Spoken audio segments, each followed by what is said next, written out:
I'm good with them. I'm good with them off.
Huh.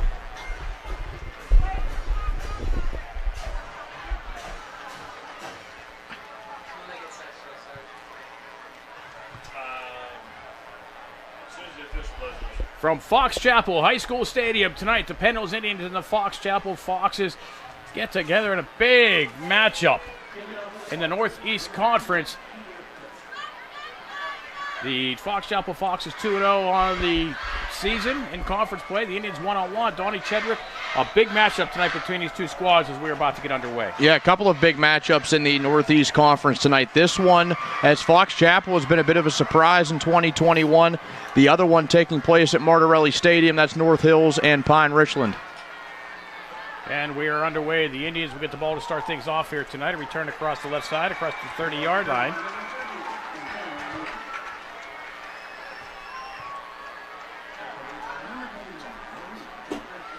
And the Indians will start at about their own 30-yard line.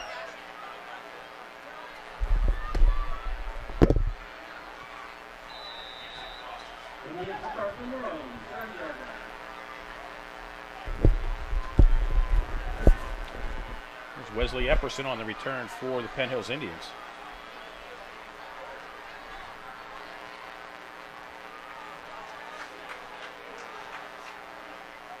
Duggar keeps the ball on the ground. Jameer Brown looking for somewhere to go. And Fox Chapel does a nice job to stuff him as he was going left. Fox Chapel, we mentioned 2-0 in the conference, averaging 21 points a game, giving up 26 points. Pretty much even with the Indians, who give up 27 but only score 17. Their offense has been struggling, but as of late, Donny Chedrick, the Indians' offense has been coming alive. Yeah, and you can sort of expect a lower scoring game coming into this, even with the offenses waking up a little bit on both sides. But I wouldn't expect to see either team really reach the 40s or 50s unless things get totally lopsided. Pistol formation for the Indians. Julian Duggar, quarterback, keeps it on the ground, and the Foxes' defense will stuff the Indians for about a 2-yard loss. Keith Condon, Caleb Kulikowski on the tackle for Fox Chapel.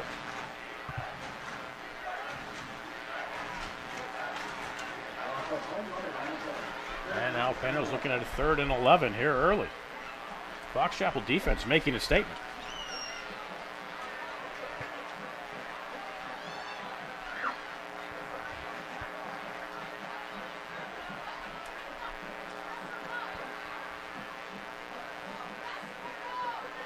Duggar throw first down tonight. Gets flushed out of the pocket, steps up, comes this way, looks for somewhere to go, and Fox Chapel defense, looks like a penalty flag's going to come in, possibly a face mask. But Fox Chapel did a nice job of stopping Duggar on the scramble. Maurice Sampson-Schulter came on the blitz. And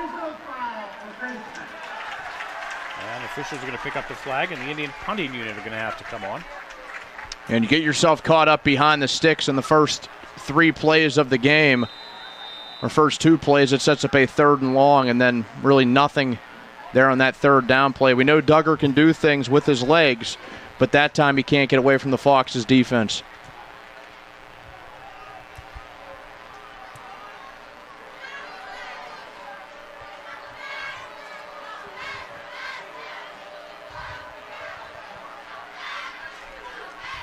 Fair catch called for and made at the 35-yard line. Jake DeMott.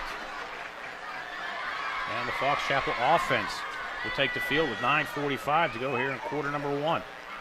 Pretty balanced offense coming out here for the Foxes in 2021. Total yardage, even though a quarterback with over 1,000 yards on the year due to sack yardage and things like that, 896 yards rushing and passing for this Fox Chapel offense. But Colin Dietz, the quarterback, over 1,000 yards in 21 with 10 touchdowns and 3 different receivers he can go to on any given play.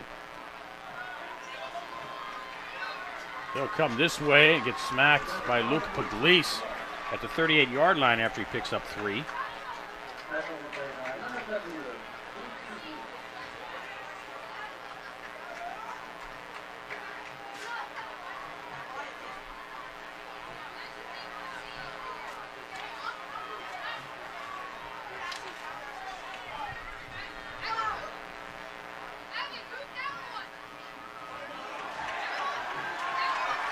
Big hole, big gainer. Flush guy up the middle is Zidane Thomas.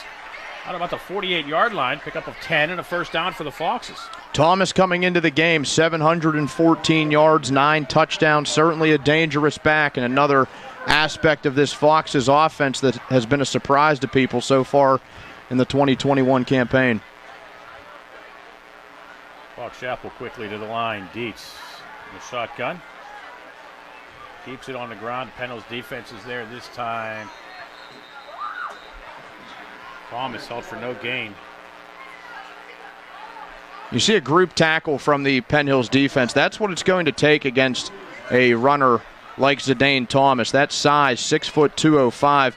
Sometimes you don't even see offensive linemen at the high school level that are that big, and he's the running back for this Foxes squad. So it's going to take some group tackling tonight. It'll be rare that we see a one-on-one takedown.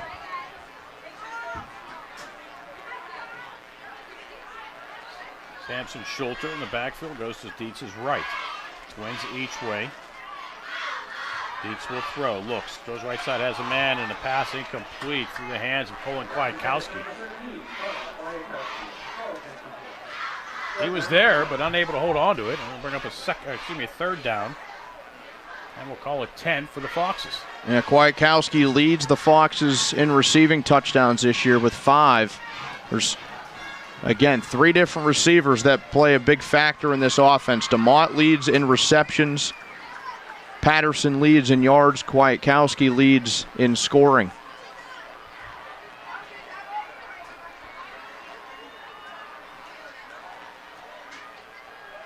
Dietz will throw, and he's going to be sacked at the 41-yard line. Making a play for the Indians is Carter Lance. Going to be a loss of about 7. Excellent penetration from Lance on a third down passing situation. He sets the Foxes way behind the sticks now, an obvious punting situation. So the special teams unit out there, but Lance, 6'2", 250, getting a great push up front. It was a one-on-one matchup between the nose and the center, and he won it.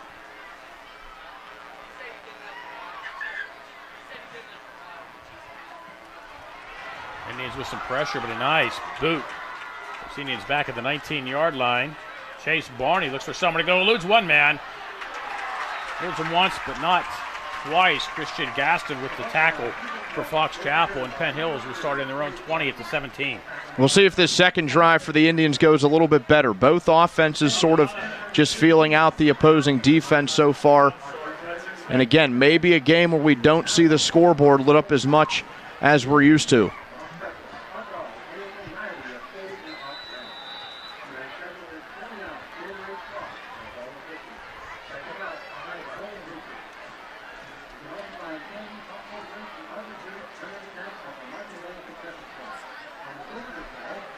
Penn Hills 3 and out with -2 yards on their first possession of this half.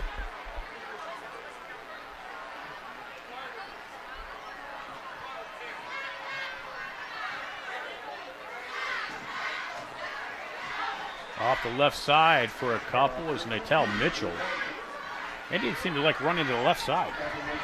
Yeah, multiple plays on that first drive. Well, the first 2 plays of that first drive were left side runs. We get that for more success here to start drive number 2, about a 5-yard gain.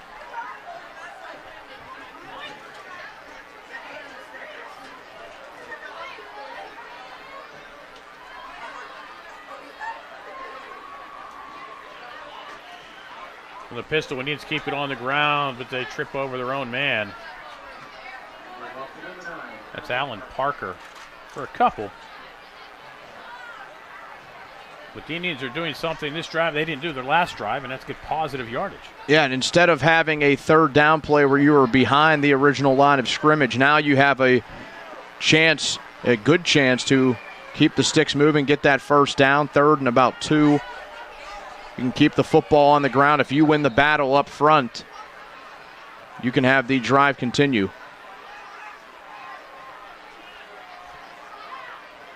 Official said send Kenneth Kidd off to the sideline. An equipment issue.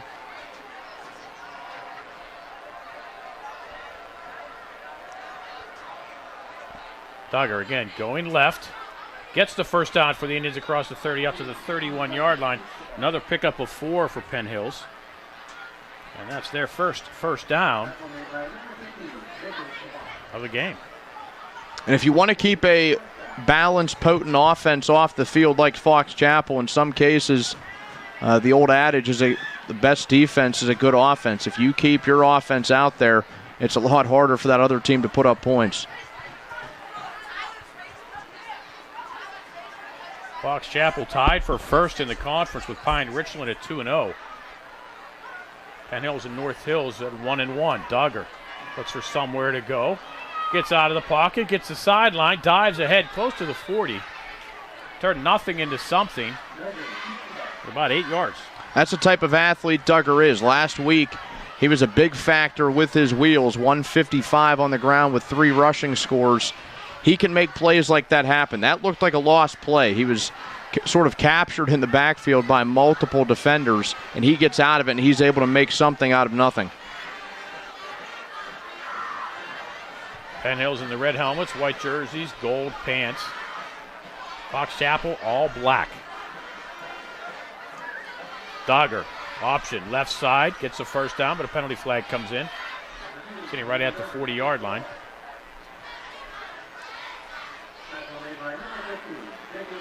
Odds are it's going to be holding against the Indians.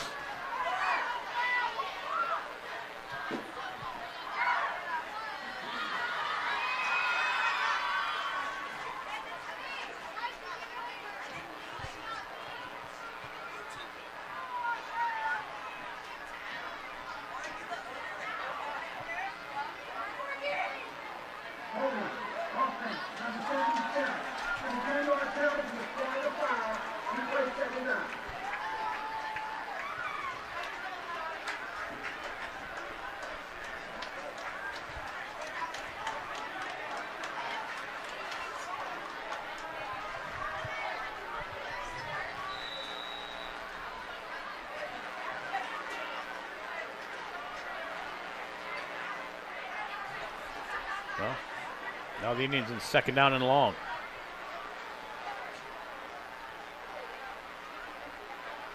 Duggar swing pass this way, too high for Cameron Thomas.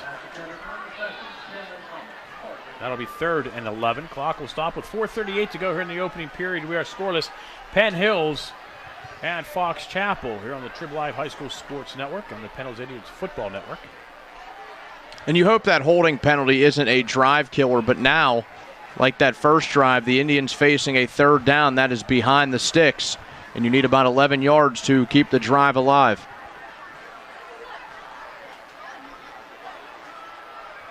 Single setback behind Duggar.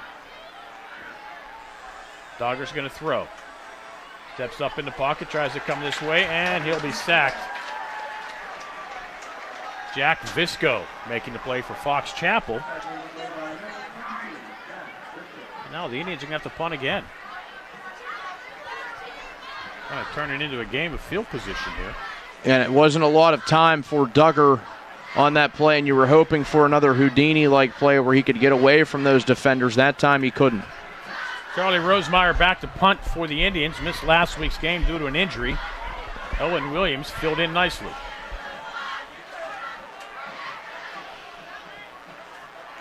Rosemeyer with a boot. High, short. Fair catch. Called for and made at the 47-yard line. Fox Chapel will have great field position. 3:53 to go here in the opening quarter. Just shy of midfield. A score update from that other big 5A matchup in the Northeast Conference. Pine Richland opening with a 7-0 lead on North Hills.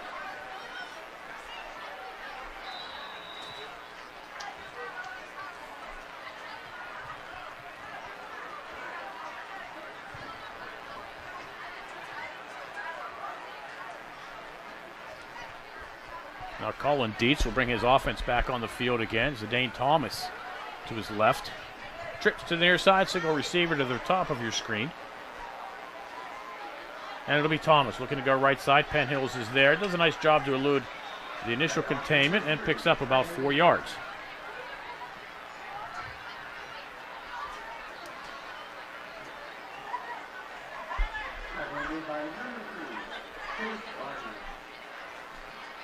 Couple of huge games tonight in that Northeast Conference.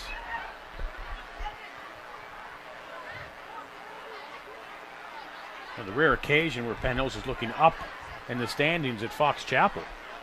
And Fox Chapel certainly a surprise around the entire WPIAL.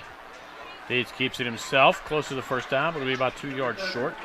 Another 4-yard pickup for the Foxes. And it'll be 3rd and 2. Yeah, Tommy Loughran doing a nice job with these Foxes out here. Longtime coach of Fox Chapel.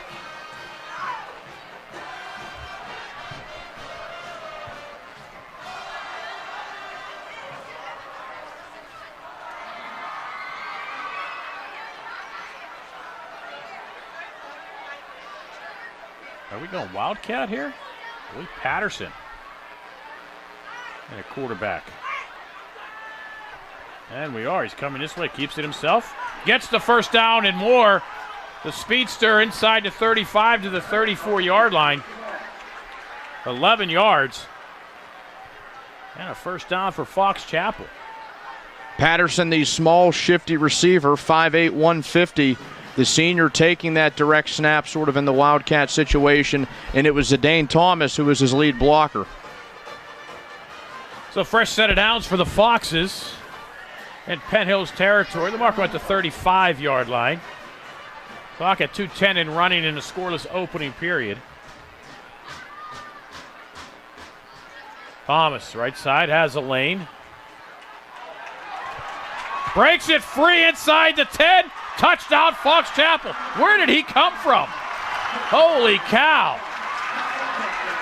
It looks like the Indians had him, and he just popped out of the scrum. Yeah, the point from earlier, Thomas is a big back, 6 foot 205, and it's going to take more than just one Indian to take him down, and he ran somebody over at the second level, and after that, he was off to the races, 35 yards to the house. So Fox Chapel strikes first. They will try the point after. Harlan Sheehan up and good. 1:58 to go, first quarter. Fox Chapel 7, Penn Hills nothing. You are watching the Trib Live High School Sports Network.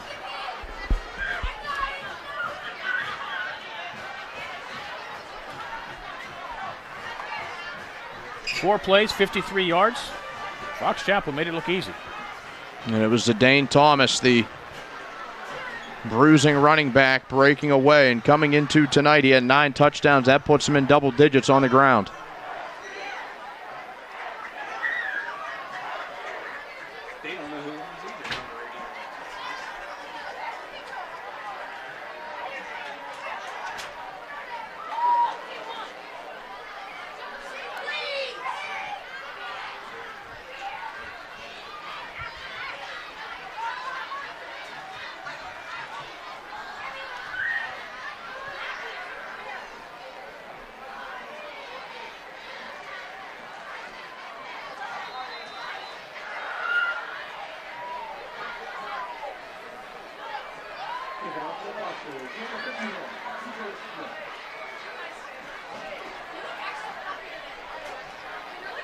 Nice kickoff taken at the 4-yard line.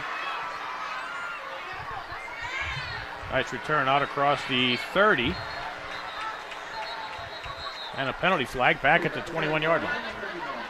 Well, it looked to be promising field position, but that flag on any kickoff like that, you want to automatically think it's holding or a block in the back, which is not good for the Indians. It's a holding call. That'll mark him back. So we'll start at the 15-yard line.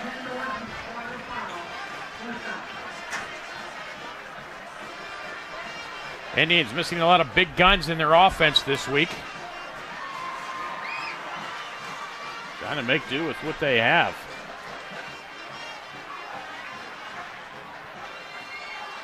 Fox Chapel with conference wins over Shaler and Kiski area.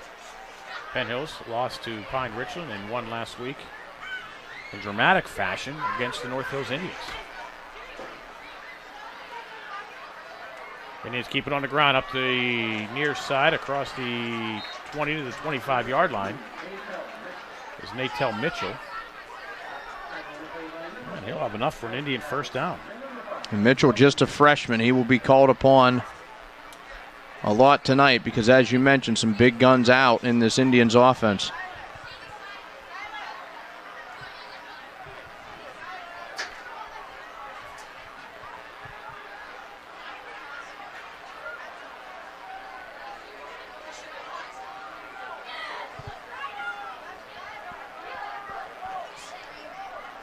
Duggar, pitch, left side on the option. And Fox Chapel is there. Zidane Thomas read it nicely. It'll be a loss of 4.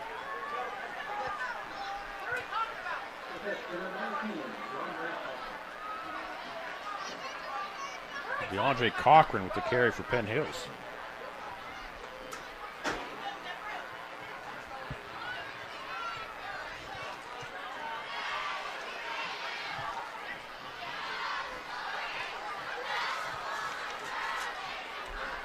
Indians without Amir Key tonight.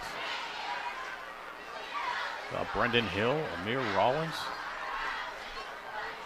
Pass left side, and it's picked off. It was off the hands of Jaden Duggar and picked off by Jacob DeMott. Johnny on the spot. And Fox Chapel with a great opportunity with 29 seconds to go here in the first quarter. Have the ball in Penn Hills territory. I'm talking about the 27, I'm talking about the 29-yard line. And this is the best field position we've seen for either team to this point tonight, almost a full quarter in. And Fox Chapel, if they don't score to end the first quarter, they will be in a good position to go up 2 scores early in the second.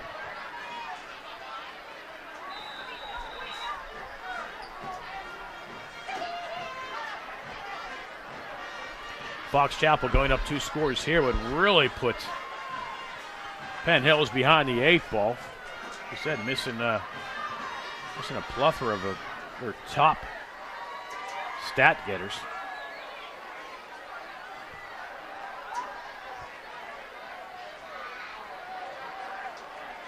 Dietz will throw on first down. Throws right side and a pass too low. Intended for Max Germanos, it appears.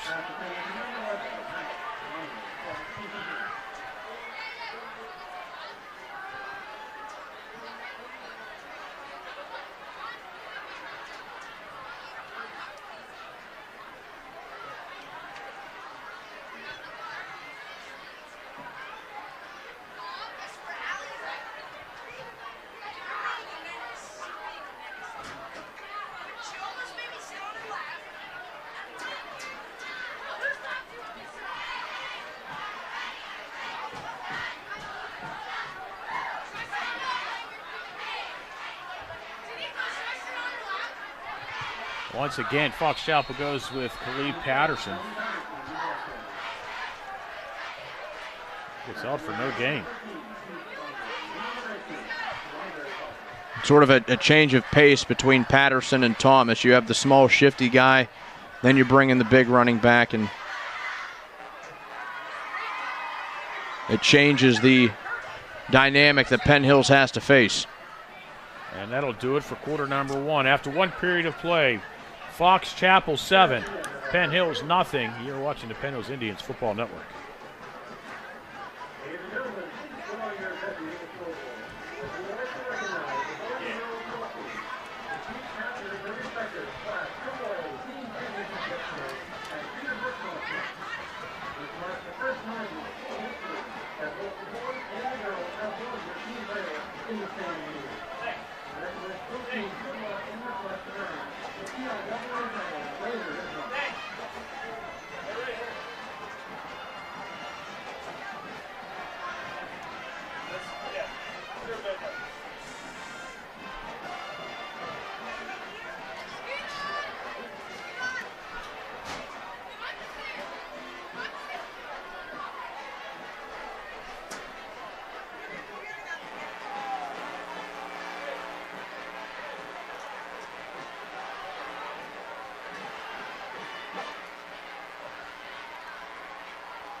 Dietz steps up in the pocket, and Penn Hills will be there to sack him on a big 3rd down play.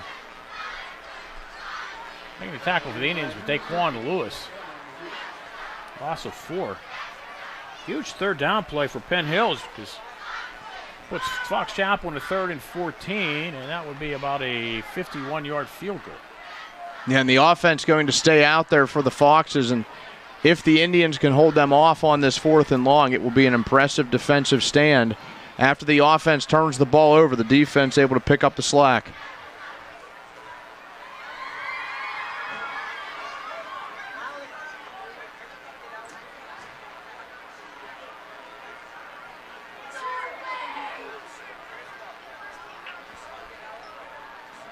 Deep state drop, looks, throws, left side, a pass almost picked off. That would have been 6 for Alan Parker. But nonetheless, pass incomplete. Penn Hills dodges a big opportunity for Fox Chapel to extend their lead, and that will take over at their own 34-yard line. I think it's the best starting field position of the night for Penn Hills. And you couldn't ask for a better outcome. The Penn Hills offense, after turning the football over, not only does the defense not allow any points, but as you said, best field position they've had to start a drive.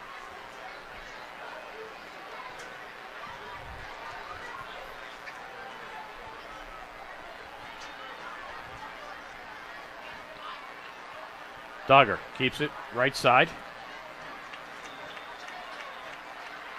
For about 3.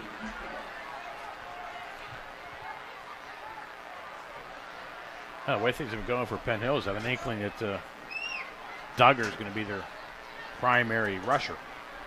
And Duggar last week with the big game on the ground, he could have one of those again. And you sort of have to go old school a little bit with the offense whenever you have a handful of players missing. Straight up the middle for Penn Hills, out close to the 45-yard line, maybe just shy, is Natel Mitchell. Maybe about 4, we'll call it third and about 4, we'll call it.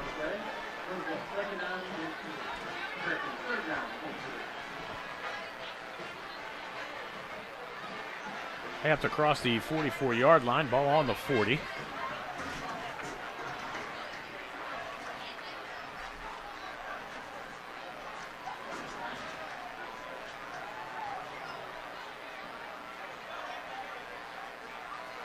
Duggar. He's going to throw, pulls it down, but is sacked by Maurice Sampson Schulter. That'll be a loss of 6. And now Penn Hills is going to have to punt. Yeah, 3 and out again for the Penn Hills offense. It was just that second drive that they were able to really sustain anything. The Fox Chapel defense has gotten after it a little bit against that Penn Hills offensive front. Rosemeyer ready for the snap. A little high, but he pulls it in. Nice kick by Rosemeyer. We'll hit about the 40-yard line. Make a lateral bounce, and now we'll roll inside the 35. And Penn Hills will watch it go dead at the 31-yard line. 8:58 to go first half. Fox Chapel with the 7-0 lead. You're watching the Penn Hills Indians Football Network.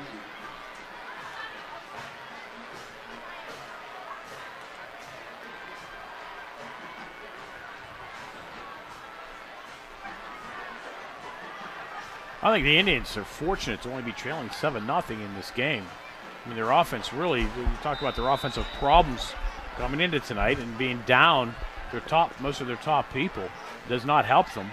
Offensive struggles are shown, but fortunately for them, the Indians' defense is keeping them in this contest so far. Yeah, the defense has played well. They've responded well. That last drive, which gave a very short field to the Foxes, they did not waver. So Dane Thomas looks for somewhere to go. Gets wrapped up, brought down.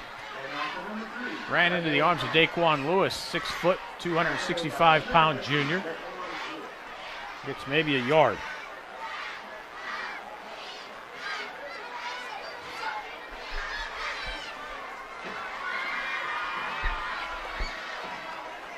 Fox Chapel 7, Penn Hills nothing here at Fox Chapel High School. Bill Navari along with Donny Chedrick. Thanks for joining us tonight. Beautiful night for football here in Western Pennsylvania. Mid-October, and the weather still gorgeous. Can't beat it. Dates throw down the sidelines. Man stumbles and goes out of bounds. That was Colin Kleinkowski.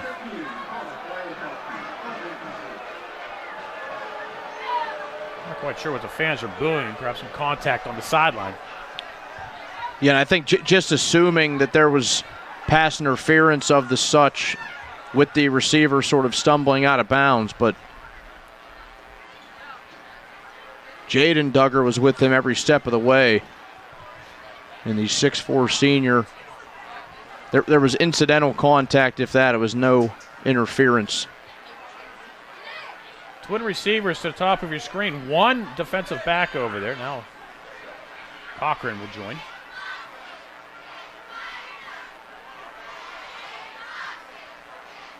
Dietz looking to his left, looking. Little pass underneath. It's complete. But Alan Parker will come up. They're going to call it incomplete.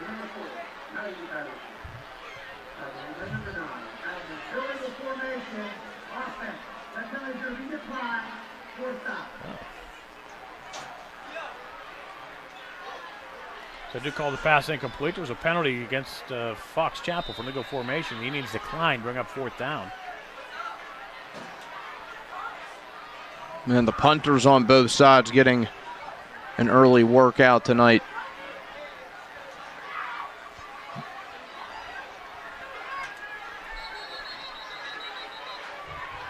And another penalty flag comes in. I think they're saying the center moved the football.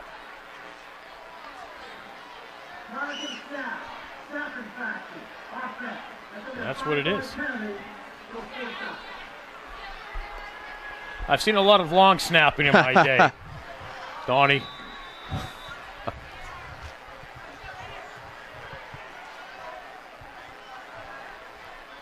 Always thought that was one of the more complex things of football. I certainly couldn't master it. Kick away. And he's back at the 34-yard line. Cameron Thomas looks for somewhere to go. Has a little bit of a lane. Across the 50. Tries to cut it back. Has some room to the outside if he can get there. Across the 50, the 45, the 40. Deep in Fox Chapel territory inside the 25. And finally wrapped up and out of bounds. Marking with the 21. Just the kind of play the Indians needed. Definitely the best starting field position of the night. Cameron Thomas setting up the offense well, using that speed. He changed fields, and he was able to turn upfield. And now Penn Hill's right on the edge of the red zone on the 20-yard line, and their best chance to put up some points and even this thing up.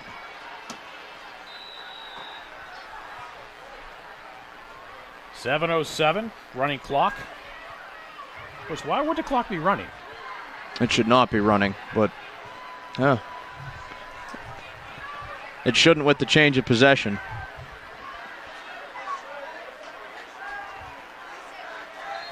Pass too high on the near side. Santana leaving.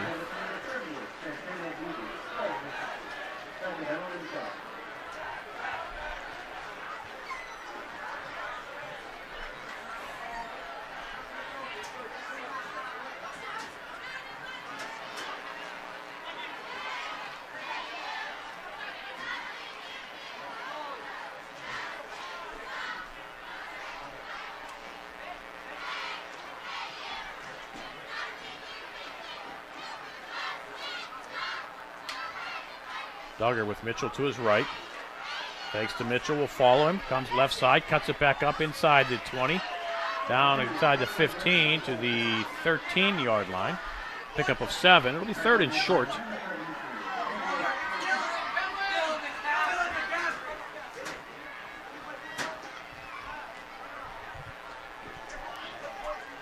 No, I mean, it's only second quarter, but Penn doesn't pick up the 3rd down here, and it's 4th and short. Do you go for it, or do you bring on the kicking unit? Well, it depends on how comfortable you are with the special teams unit, but certainly could be 4-down territory because it will pit Fox Chapel deep even if you can't get the first down or into the end zone. Duggar throwing into the end zone to Jaden, and a pass off his hands. Julian tried to hook up with big brother Jaden, unable to get it in the end zone. Now it'll be 4th down.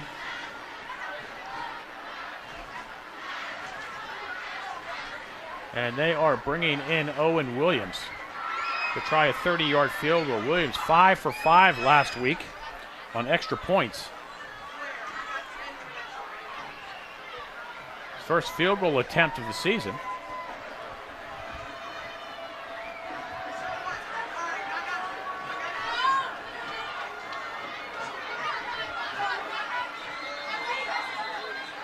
And a penalty flag comes in. Offsides against Fox Chapel.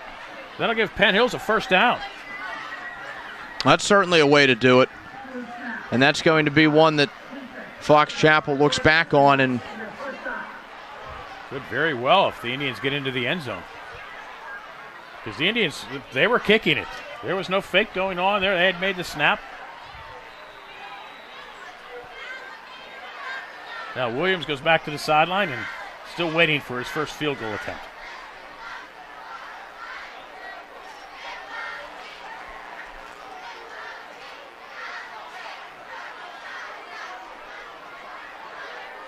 First and goal, Indians at the 8.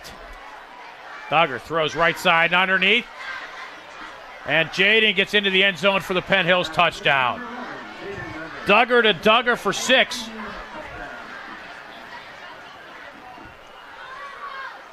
And that connection with an extra point to follow could even the game. And Julian and Jaden both having good seasons. This one gets the offense alive a little bit, finally getting Penn Hills on the board around midway through the second quarter.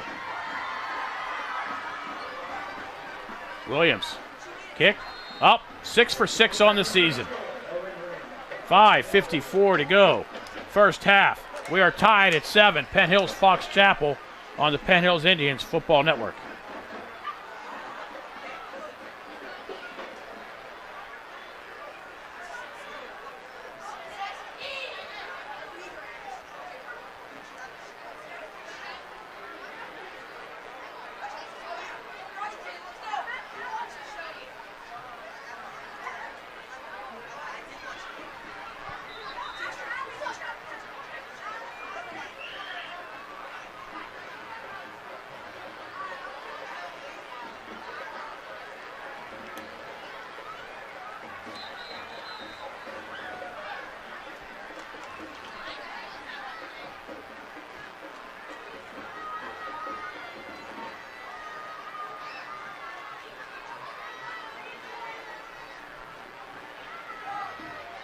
Four plays, 21 yards for the Indians.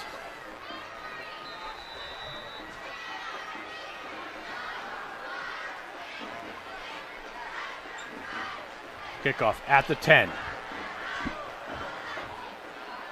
And a penalty flag comes in behind the play. It'll turn out to the 26-yard line by Samson Schulter. As you mentioned, it's usually holding or block in the back. This will set things up in a worse spot for Fox Chapel. And the Penn Hills defense having a good night. Both defenses having a good night so far. Only 7 points allowed on each side. And what could be a game where we find that points are few and far between. And this is even worse than a block in the back or hold. It is a crackback or a blindside block. So that'll be a 15-yard penalty on Fox Chapel.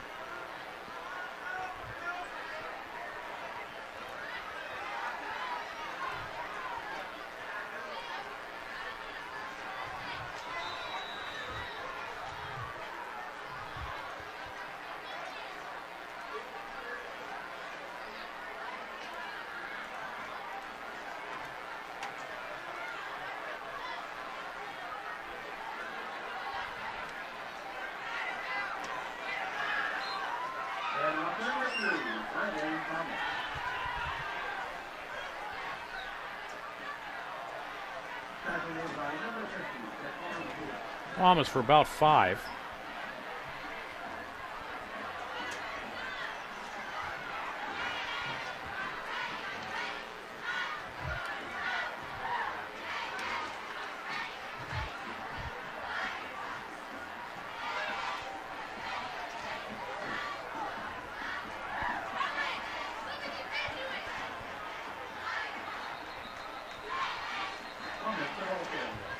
And Thomas will lose a couple.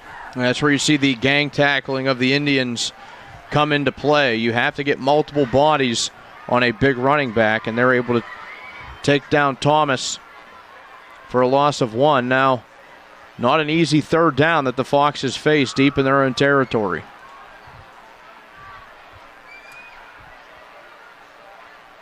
Dietz will move Thomas to his left. 6 foot, 205-pound running back. Staying in block, will throw left side and a pass. There were 2 Foxes and 2 Indians right there. It went off the hands of, looked like all 4 of them.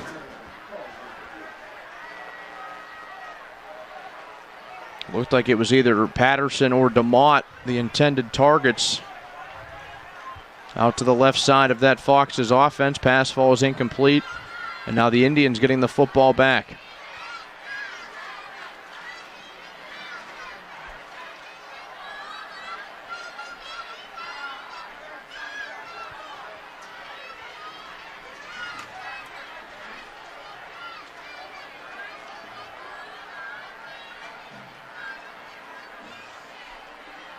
High, short kick. Fair catch called for. Well, it gets away from him. Fortunately for the Indians, it doesn't hit him. Yeah, that would have been a whole slew of issues for the Indians if that goes off one of their own, because then that gives Fox Chapel the football back. Again, pretty good field position to start for Penn Hills coming out, just outside of enemy territory, around the 46-yard line. Well, it's fortunately for Fox Chapel.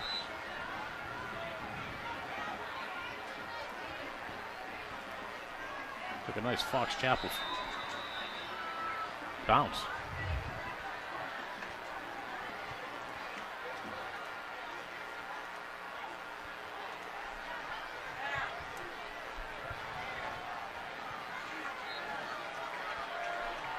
Mitchell ahead for about 3.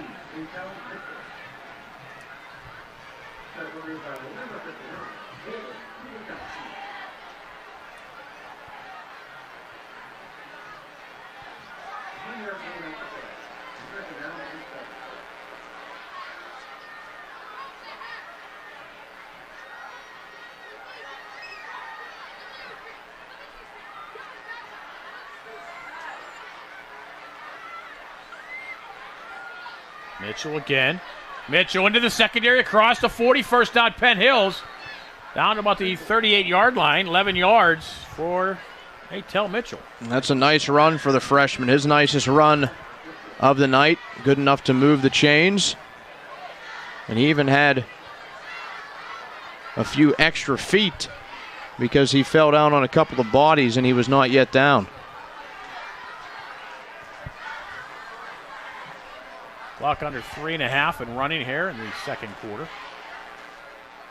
We're tied at 7. Penn Hills, Fox Chapel. Foxes get the ball to start half number 2. Pistol formation for the Indians. Dogger's going to throw. Flush this way. And he'll be sacked back at the 47-yard line.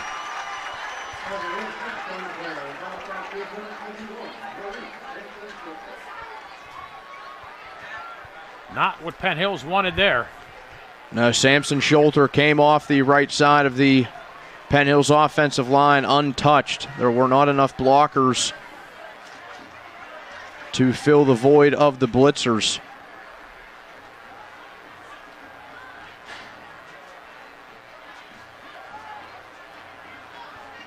Second down, 19 for the Indians. Mitchell toss right side, looking for somewhere to go, cuts it back. Fox Chapel's there, and he'll lose 3 yards.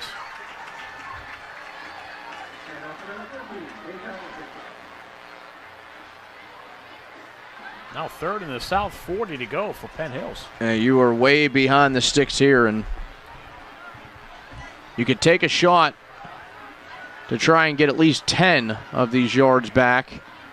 We're pretty late in this first half.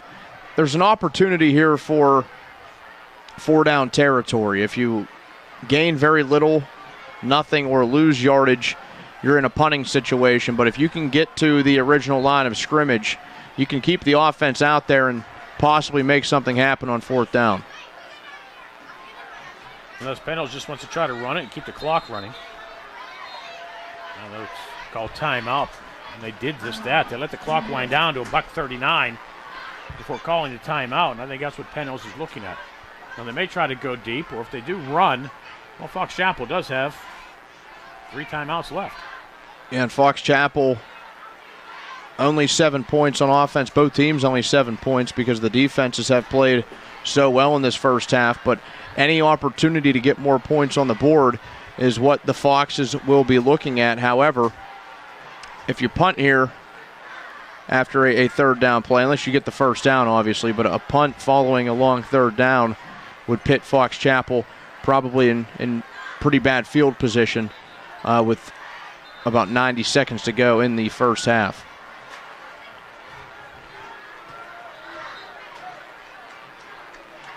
A score update from the other big game in the Northeastern Conference. Pine Richland and North Hills even at 7 as of the 9:19 mark of quarter number 2.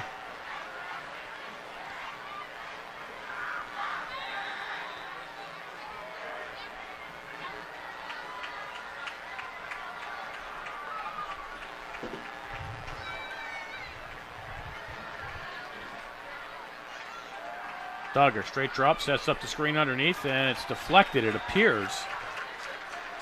I think Jason Williams-Anderson may have gotten a piece of it. Falls incomplete. Now, Fox Chapel doesn't need to use a timeout. Clock stops with 1:35. And Rosemeyer will come on to punt for the Indians. And now you just hope for a good punt that can pit Fox Chapel inside its own 20.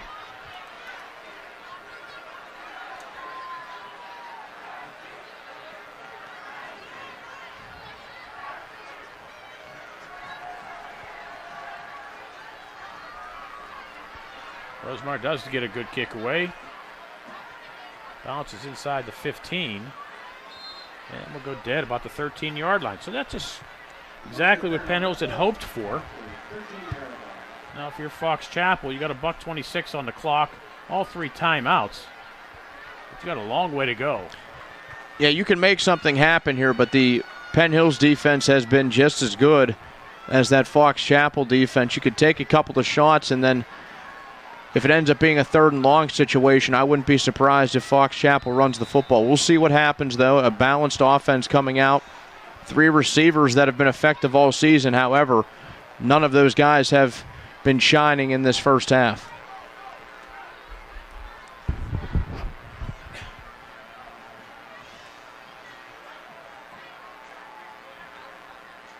Dietz is going to throw. Steps up in the pocket, throws downfield, and a pass. Incomplete. Had a man, Colin Kleinkowski. I don't know if Dietz had the throwing arm nudged as he was in motion. Kleinkowski was open. The pass just came up a bit short. And Dietz is already a 1,000-yard passer on the season. So some good penetration from that Indians defense, changing the path of that throw.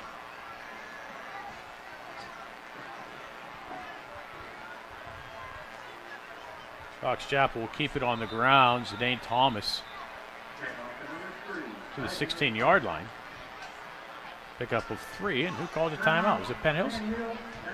Penn Hills trying to get the ball back here, maybe.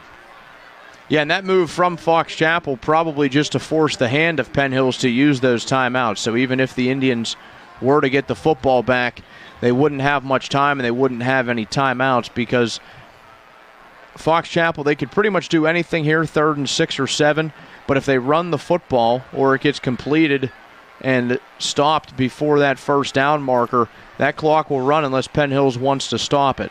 Well, if they're going to run it, there's Zidane Thomas, who's a big boy. They've also had success with Khalid Patterson coming in and sort of a, I don't want to say wildcat, but he comes in to replace Dietz and then takes off running. So the speedy wide receiver comes in at quarterback and makes something happen, but Dietz is in at quarterback. Patterson is in. See where he lines up. He goes to the slot left. Well, he does split out to the left. Twins to the left. Twins to the right. Zidane Thomas to Dietz's right. Indians with a 4-man front. Dietz is going to throw, and penalty flag comes in.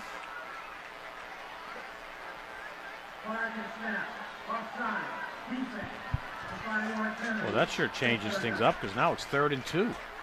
And now the Foxes can really consider running the football, because not only would it keep the clock moving, but they can get the first down, and if they want at that point, just take it into the locker room or take a shot downfield.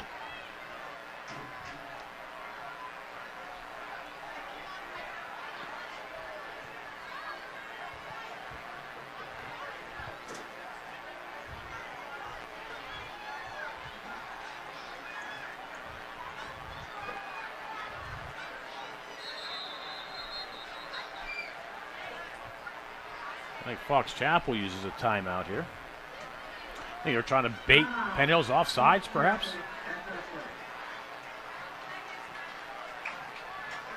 So the clock still stopped with 1:11 to go. Bit of a chess matchup going on here, Donny Chedrick. Yeah, all over a 3rd and short play to see what the Foxes do, but timeouts have been used on both sides before we see the snap of the football. There's been a flag thrown. You know, the way this game has kind of become here, every possession is going to be huge, it seems. And nobody's going to want to try to make a mistake or do something to give the other team some sort of an advantage here in this 7-7 game. Yeah, it's been a night for the defenses. To this point, we saw what the offenses have done this season, but this was going to be a game where points were really fought for, and that's what we've seen in the opening half. I mean, if you thought Fox Chapel was their 2-0 conference record was, asterisked because it was Shaler and Kiski, well, this is a good football team. Zidane Thomas will get the first down. Needed 2, got 3. Now Fox Chapel will move quickly.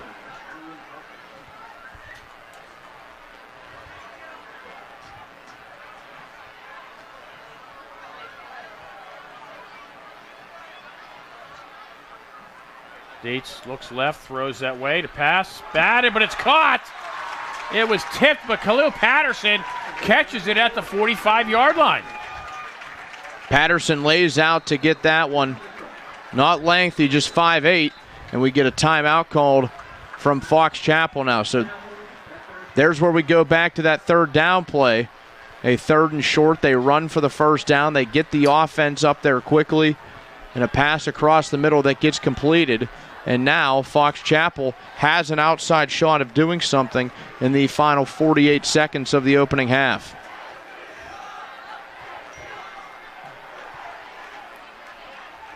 And one timeout left, each team with one. 48 seconds on the clock. Look at that Patterson. When he's had his hands on the ball, he's made the most of it. Certainly a playmaker, Swiss Army knife type in the Fox Chapel offense. He's shifty, so he could be a ball carrier out of the backfield in a different package or a key component in the slot in the passing game. Thomas to Dietz's right. Dietz will throw. Looking downfield to pass. Unable to connect.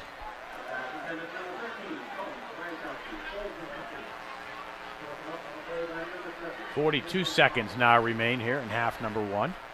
Again, Fox Chapel does get the ball to start half number 2.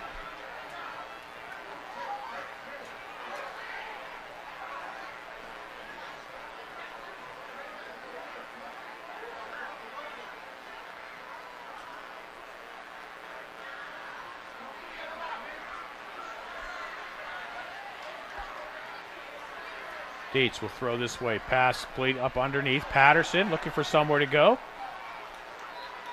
And there's a lot of running for a pickup of 2. Yeah, now you have to hurry, but a timeout after a few seconds elapsed from Fox Chapel. Around 30 seconds to go in the first half. Fox Chapel will use their final timeout. Interesting play call. I guess they were just trying to get the hands into the speedster and see what he could do. You go with these screen pass in hopes that you find an opening and can get upfield. But that's not the case. The Penn Hills defense sniffing that one out.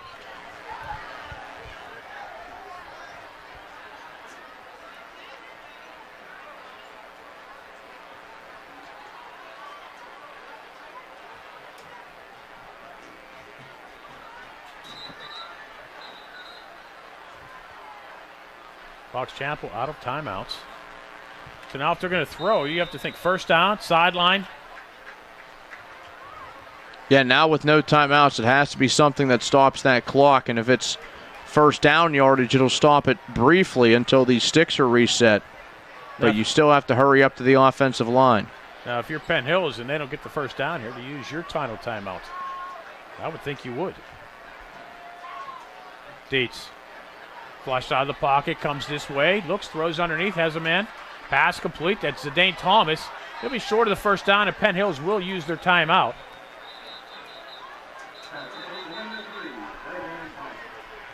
Picks up about 5, maybe. And it'll be fourth down. No, actually, it's... No, it got maybe a yard, excuse me. 15 seconds. And you might have to try for something to happen on this punt return, whether you go after it and try to block the punt or hope for another big return. Only 15 seconds left, so only so much you can do with the football. Well, Penn Hills did have a long punt return. Set them up on a touchdown, on their only touchdown.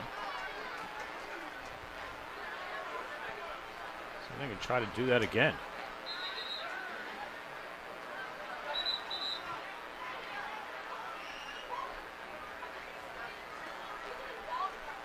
All right, coming up at halftime.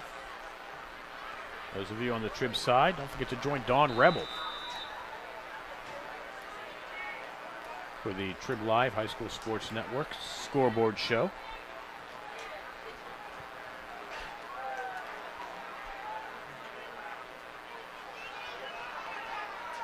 Penn Hills, 10 men at the line. Excuse me, 11 men at the line. They have nobody back.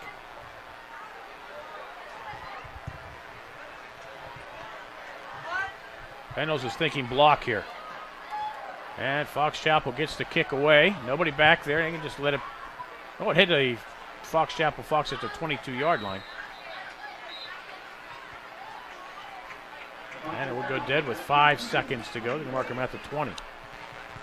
Maybe a hook and ladder play here unless you just want to play it safe and keep it on the ground or take a knee. Well, 5 seconds. I mean, what do you got to lose by launching one? If it's incomplete, you go to the half.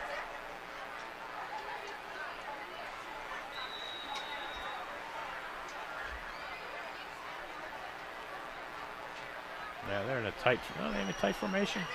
Yeah, they are. Penn Hills will take this one to the half. Now the clock starts to run. We'll wind it down at the end of the first half. We are tied. Penn Hills, Fox Chapel at 7. You're watching the Penn Hills Indians Football Network.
We are knotted at 7 here at Fox Chapel High School Stadium.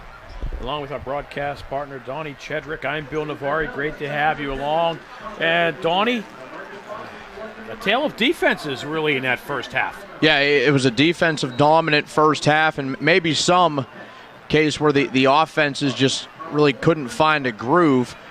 We saw a lot of 3-and-outs. We saw some sloppy plays, but the defenses really were getting after it on both sides. We're seeing both quarterbacks get rushed pretty quickly.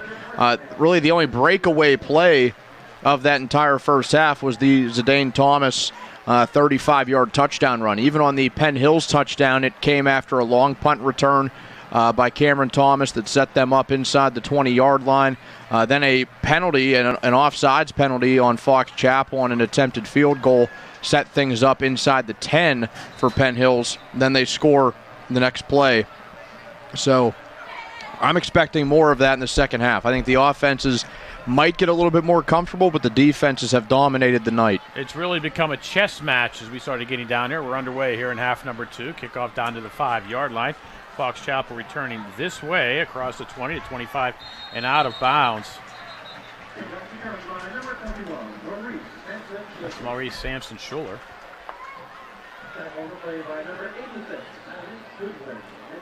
Fox Chapel with not bad field position, starting at their own 28-yard line.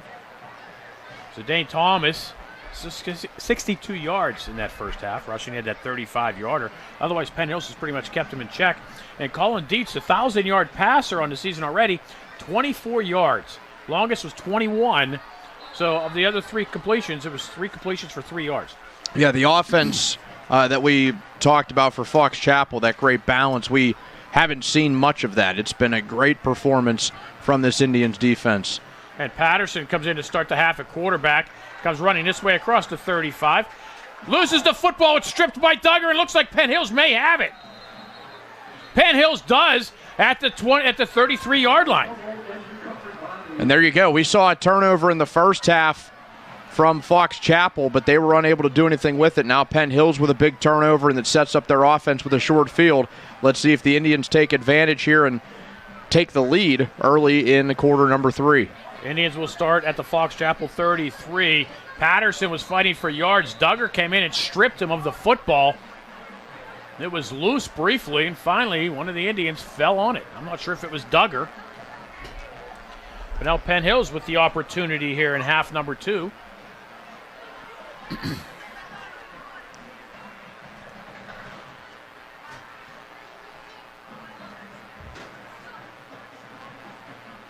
Natel Mitchell, who led the Indians in rushing in the first half, will lead the way as Duggar goes right. Duggar inside the 30. Just to the 30. For 3.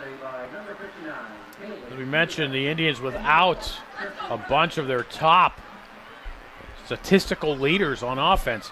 Natel Mitchell, 31 yards for Penn Hills, leading them. 5 carries, 31 yards. Julian Duggar, 9 for 23. Also Alan Parker and Keith Condon with carries for Penn Hills. Julian Duggar, only 8 yards passing, 1 completion. He was 1 of 6 with 1 interception. Each team with a turnover. Fox Chapel capitalized on the one they got. And see what Penn Hills can do. Pass complete to the near side. That's Cameron Thomas. Down to about the 27-yard line. We'll pick up 3, and he's not getting up at the moment. And you got to think it's even more impressive of a showing from Penn Hills, the fact that they are pretty shorthanded, not having a handful of their key offensive players, and still very much in this game. They'll mark it back to the 28. It'll be 3rd and about 4. Now, if you're Penn Hills, you thinking 4 downs here? If you don't pick it up, it's a long field goal. I would think so. Yeah, I would keep the offense out here unless you lose 15 to 20 yards on this play, which I wouldn't foresee happening unless there's a penalty committed. But you're in that position where you're in 4-down territory. You don't have to get everything here, especially if it comes down to a 4th and 1 or 4th and 2. You keep the offense out there and run it.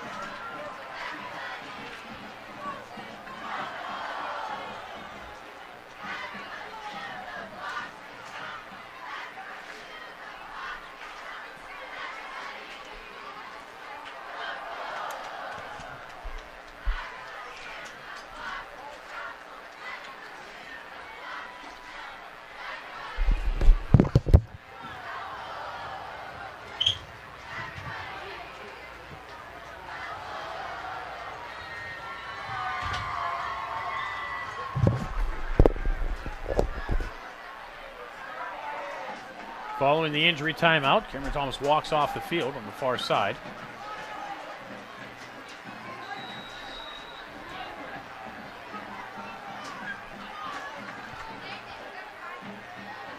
Mitchell to Duggar's left. Tight formation. Duggar will throw. Pass intended for Chase Barney, incomplete. Duggar threw a bullet.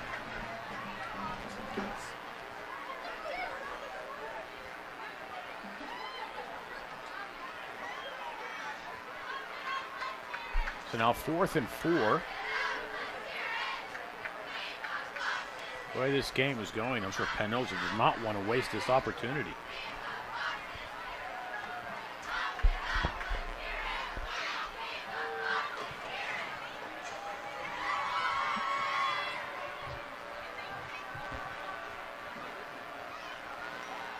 Pass complete. First out. Penn Hills inside the 15. Chase Barney inside the 10. First and goal, Indians.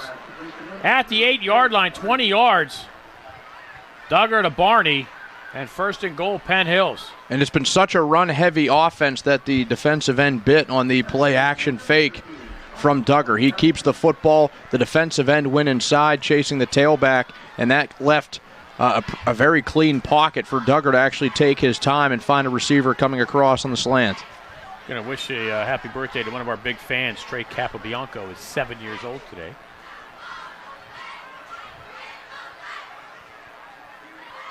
Duggar from the 8-yard line will fake to Mitchell.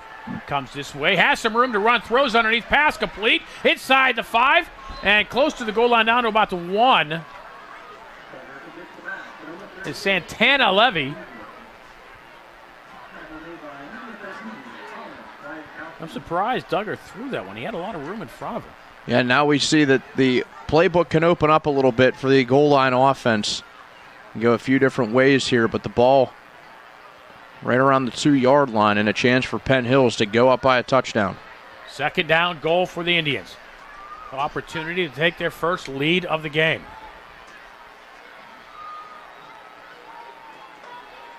Pistols, Mitchell deep.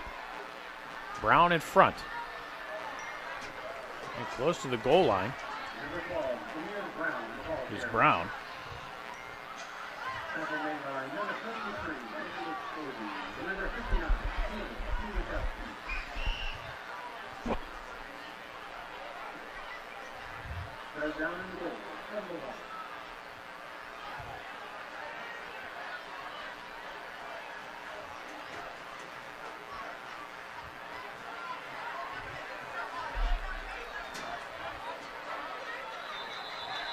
Everybody moved but the center.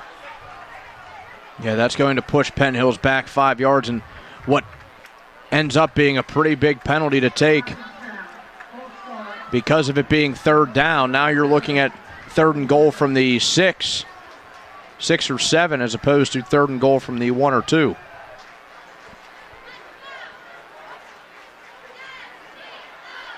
Fortunately for Penn Hills, the officials blew that one dead because the ball came loose.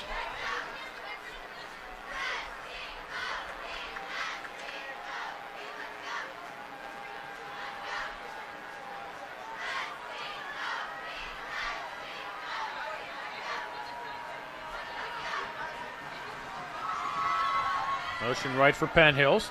Throws into the end zone. Touchdown, Julian to Jaden.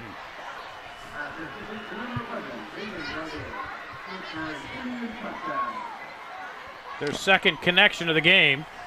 And Penn Hills, their first lead of the game. And that's a tight window throw. Coming on 3rd and goal as well. You would have considered maybe keeping the offense out there if things didn't go your way on 3rd down.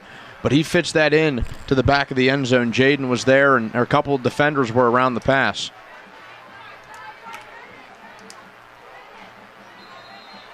Owen Williams' kick is good. 8:19 to go, 3rd quarter. Penn Hills 14, Fox Chapel 7. You're watching the Penn Hills Indians Football Network here on the Trib Live High School Sports Network.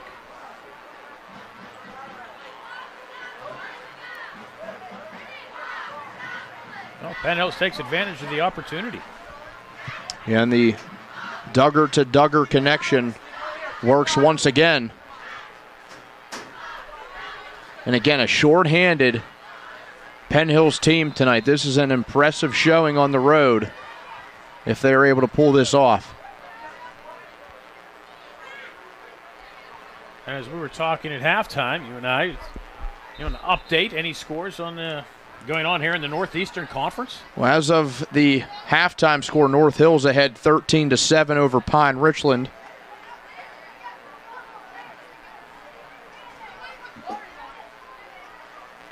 So both things going in favor of Penn Hills right now as both unbeaten teams in the conference trail. Well, it's still early.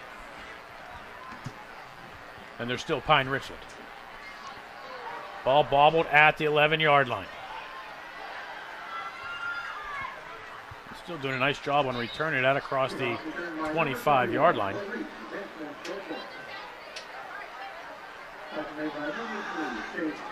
Samson Schulter. And there's an injured Indian. Indians don't want to see this. It's Natel Mitchell. As short-handed as Penn Hills is, their leading rusher is on the field, but it appears it's just a cramp. Yeah, and Mitchell has played a key factor tonight. The freshman, after losing the top two runners in this offense, the freshman having a decent night on the ground. He hasn't had many carries just because of the number of attempts he's had. 5 carries for 28 yards. But along of 13, he has shown some explosiveness and he has shown some big playability. So you hope that it's just something short-term that can keep him in the game. Penn Hills will be at home next Friday night, hosting Shaler. Fox Chapel will be at North Hills. We mentioned Fox Chapel's last 2 games, North Hills, Pine Richland. Penn Hills, Shaler, and Kiski. Advantage either team? Well, I would think Penn Hills would be thrilled if they can win this one and then go into those final 2 weeks facing Shaler and Kiski, who right now sit at the bottom of this conference. However, this conference from top to bottom is very competitive. The parity is all the way through because Kiski even came into non-conference play at 5-0 before finally being knocked off the last 2 games. And before they even run a play, Fox Chapel will look at a 1st and 15 for a false start penalty. Now, you mentioned a parity.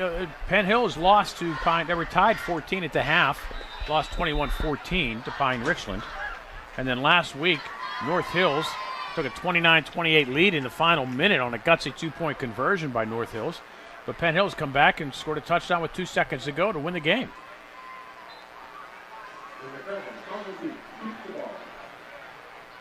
Dietz keeps it himself for 3. So it seems like almost any team could win on any night. Yeah, we're sort of seeing that with the close games tonight around the conference. North Hills and Pine Richland in a big-time tussle at Martirelli Stadium. And this one with the surprise Foxes trailing a short-handed Penn Hills squad in the 3rd quarter. Dietz will throw over the middle, has a man and a pass. Was tipped, and DeAndre Cochran didn't notice the ball was in the air and went in for the hit. And the ball was right there for the taking, but falls incomplete, brings up a 3rd down and 12 for the Fox Chapel Foxes. Stops the clock with 7:32 to go here in the 3rd. Penn Hills, the only points here in the half, following a Fox Chapel fumble. Penn Hills went 33 yards. And 7 plays to take the lead. Dietz pass down the sideline, caught. Oh, unable to hold on to it was Colin Kleinkowski. That was a 1st down and more for Fox Chapel. He had some steps. He was open. And I'm not sure if he dropped it or if Penn Hills separated him from it. Looked like Chase Barney came in with a smack. Yeah, Barney laying on the big hit, and that was the key to that ball falling incomplete. Kwiatkowski leads this receiving core in touchdown receptions with 5. Coming into tonight, he had the corner beat on the outside, but it was Barney who came in, brought down the arm, and knocked the ball loose. You know, we talked earlier about Penn Hill's defense needing to step up and make some plays to keep the Indians in the game. Now Fox Chapel's defense is going to have to do that, as Penn Hills is going to pick up the possession here off the punt. On the bounce, it's picked up by the Indians, and getting into Fox Chapel territory is none other than the aforementioned Chase Barney. Somewhat risky, but heads-up play by Barney. The high bounce gave him time to get under it, and just by the normal reaction of punt and punt return teams, everybody just sort of stayed away from the football. Barney camped under it and took it upfield for a 10 to 15-yard gain, and now the Indians are going to start already in Fox Chapel territory to start the drive. They had in the first half, the Indians were starting with terrible field position, had a couple of breaks on some short fields. Now this here in the second half, starting at the Fox Chapel 29, now the Fox Chapel 41.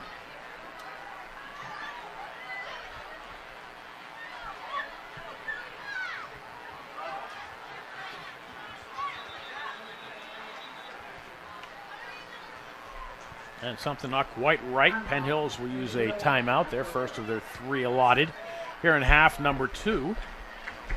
So we'll talk things over. I mean, this is really a huge drive for both teams. Penn Hills with an opportunity to go up 2 scores here in the second half, and Fox Chapel needing the defense to keep the Foxes only down by the 7 points. And you got to think, even though there's still plenty of time left, we're about midway through this third quarter. If Penn Hills can take a few minutes off this clock and get into the end zone, that puts a lot of pressure on the shoulders of the home team, because in a game where points have been hard to come by, down by 2 scores in that situation could be a dangerous spot. Penn Hills, I'm sure, would even be happy with 3 on this drive. Any points at all. 7 would be much better, they would think. Swing pass right side. Julian to Jaden, and there's going to be a loss of about 5. Fox Chapel read it nicely.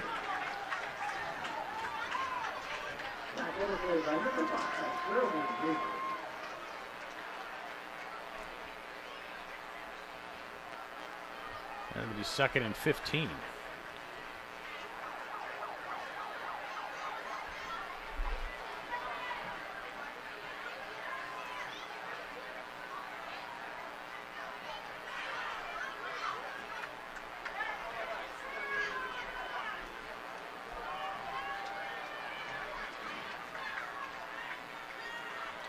Mitchell.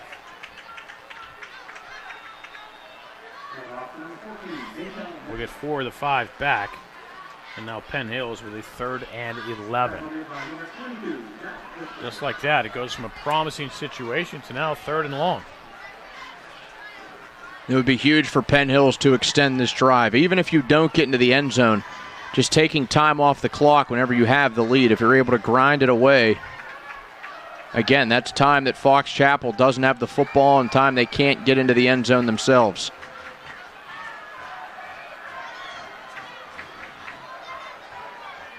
From the 45, straight drop. Duggar looks for somewhere to go. Flush to his right, throws, has a man. Pass, caught. A penalty flag comes in.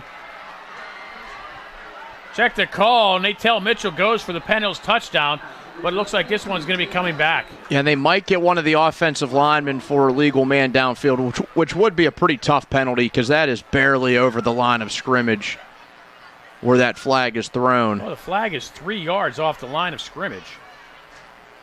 And it also came on a designed screen pass.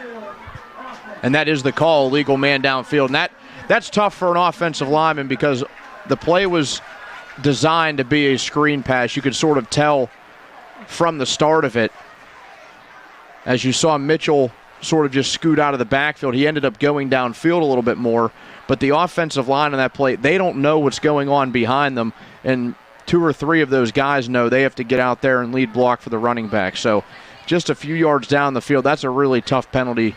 One you can't blame anybody, really, that puts them back 3rd down and behind the sticks. 3rd and 16 from the midfield stripe. Keith Condon will move to Duggar's right.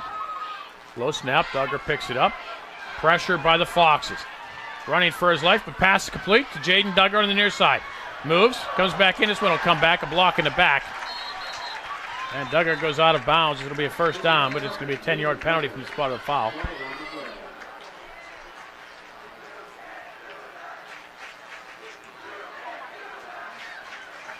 It's rather blatant. Yeah, and again, on another night's play where the Duggar brothers make something out of nothing, you're going to get a penalty that brings it back.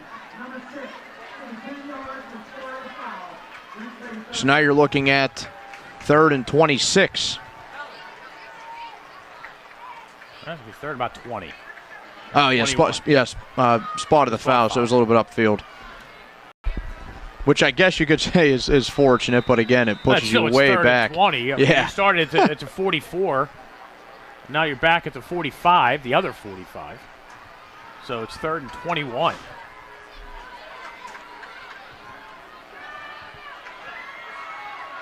Duggar steps up in the pocket, looks, throws, pass incomplete. Was looking for his brother, and he'll pick up a 4th down.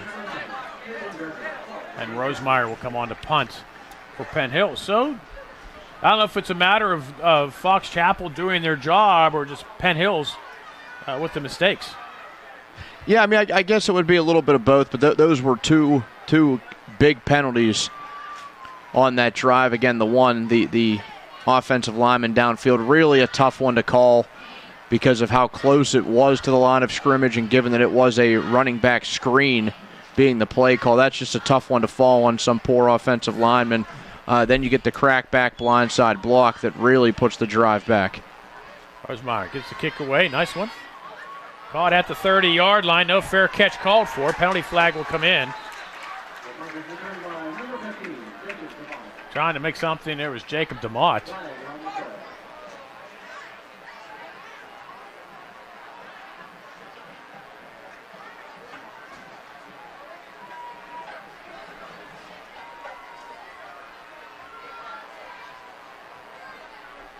Ordinarily, this would be against the receiving team, but stranger things have happened.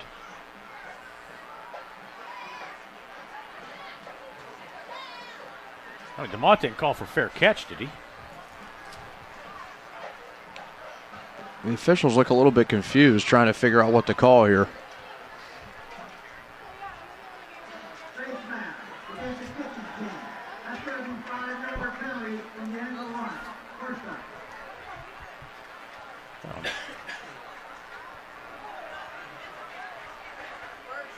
Fox Chapel will start at their own 35-yard line with 5:08 to go here in quarter number 3. They trail by 7.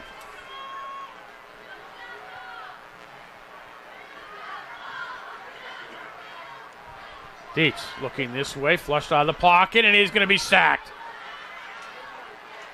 Tried to keep the play going there, but Penn Hills stayed with them and will sack him back at the 28-yard line for a loss of 7.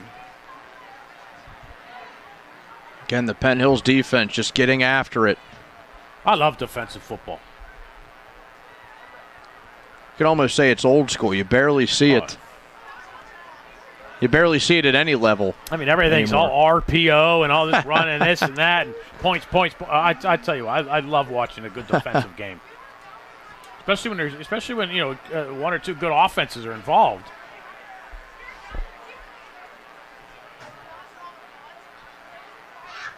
Dietz again. And again, he'll be sacked back at the 20-yard line. The big man, Daquan Lewis, the truck, with the sack.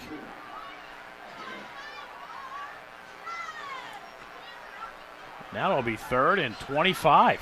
It's going to be a rough film session for the Fox Chapel offensive line, whether that's tomorrow or Sunday or Monday, but the defensive front for Penn Hills has been after it. That interior line for the Penn Hills defense, Luke Pugliese, number 78, and number 52, Carter Lance, tying things up in the middle, and then you get those ends coming in, making plays. 3rd and long. Again, 4-man front for the Indians. The Indians playing a 4-2. And Fox Chapel will use a timeout with 3:26 to go here in the 3rd. Again, the chess match continues.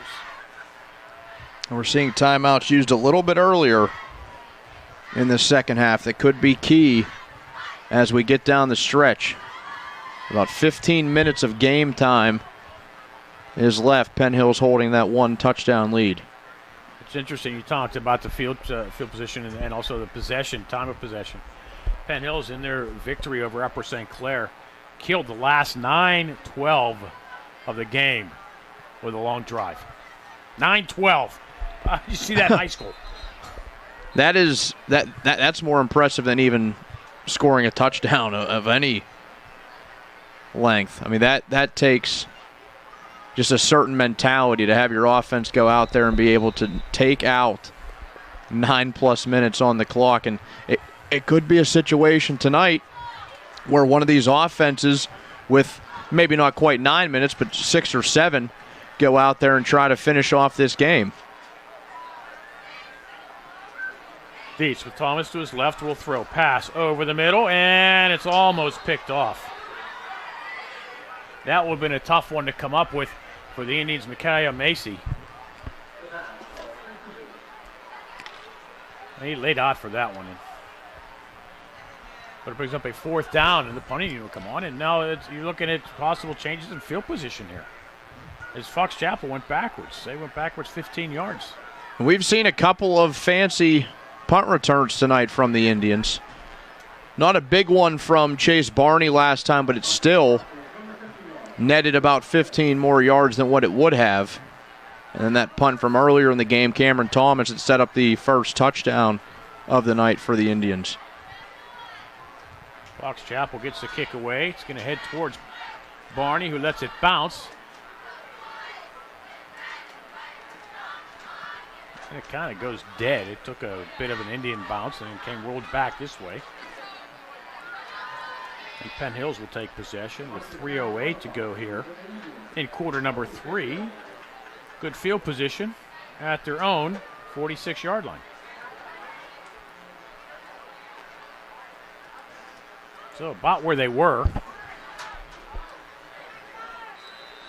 Each team 2 timeouts left. 3:08 to go here in the third. Indians up 7.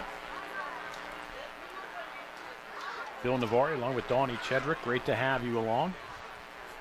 Friday night in October. Where would you rather be but at a high school football game?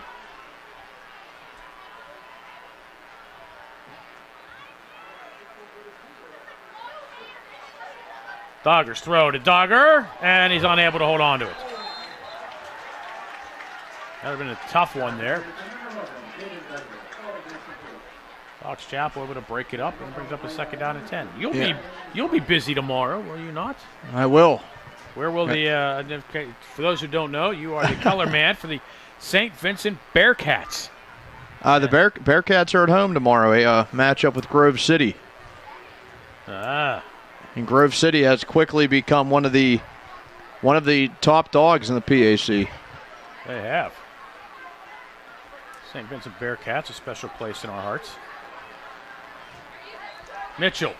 Looks like he has the first down, and no, he's close to it. Got about 8 yards. Of course, the Bearcats with the big win over Case Western a couple of weeks ago. As we discussed, my son had played for St. Vincent's. He was the long snapper. He was a starter for 3 years. And I remember his freshman year when Ron Dulciato came in. Their first big win was against the break to the losing streak was against Case Western. Yep. So although Joe's moved on, we're always still rooting for the Bearcats. Dogger keeps it himself. Will get the first down at the 42-yard line.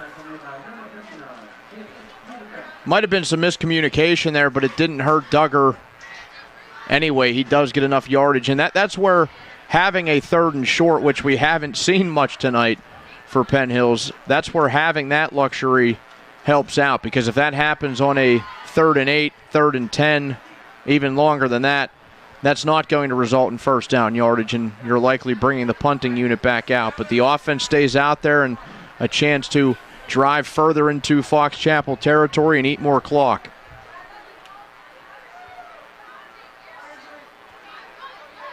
Dogger's going to throw. Comes this way, launching one down the sideline to brother Jaden. Caught, touchdown, Penn Hills Indians. Oh, my, 43 yards. Julian to Jaden, the hat trick for both.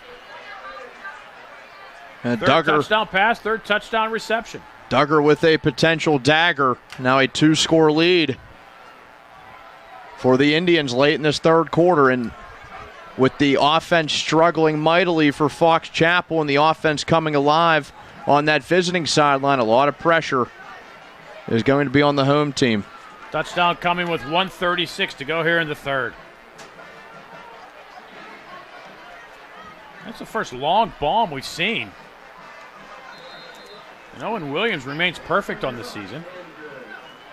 1:36 to go in the third. Penn Hills 21, Fox Chapel 7.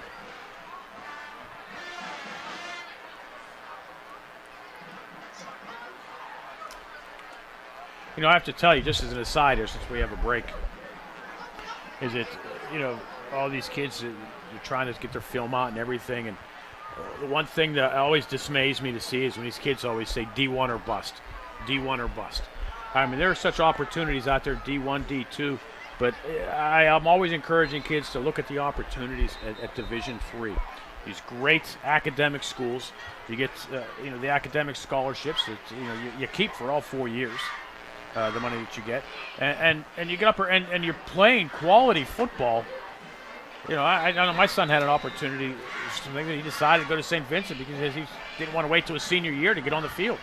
He had the opportunity to go play, and he loved the school. So, I mean, I would seriously encourage these kids to look into some D3 schools, especially in the President's Athletic Conference. Yeah, I think it's a very common misconception by a lot of kids coming up through the years, and it's really not until they get to late in their high school careers that they realize that, you know, Division III is their best reality. And, you know, some of them might look at that as a bummer, but you really have to look at that as a great opportunity just to keep playing the game of football, because the D1 dream only comes true for so many kids. You know, and you have to have the perfect set of skills. You also have to have the blessing of great size. You know, a lot of kids don't even get noticed. Yeah. A lot of kids don't even get noticed unless they're well over 6 feet tall, unless, you know, they have some astronomical skill that nobody else possesses. But the D3 level is certainly no joke. I mean, a lot of people hear about the Mount Unions of the world in schools like that, but there is competitive D3 football all over. Especially around here. You got Carnegie Mellon, Washington Jefferson, St. Vincent. You know, got to Westminster, Grove City. Just some great schools, some great football. So Dane Thomas will have the first down and more across the 20, out of bounds at the 23-yard line. Where's the Dane Thomas been? And besides that long run tonight for Thomas that went for a touchdown, the Penn Hills defense has done a stellar job against the big running back. He was a name I brought up a ton early in this game just because of that size alone. Just talking about size, about playing football at the college level, 6 foot 205. He can be a bruiser of a back as well as being a speed back. But the Penn Hills defense, again, we see there, containing him and dropping him for a loss of yards. Just trying to check my stat sheet here, my game log. That was the first down of the half, I believe, for Fox Chapel.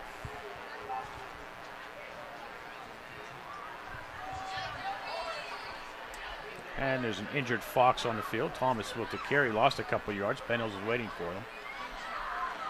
1:09 to go here in the third quarter. Penn Hills 21, Fox Chapel 7.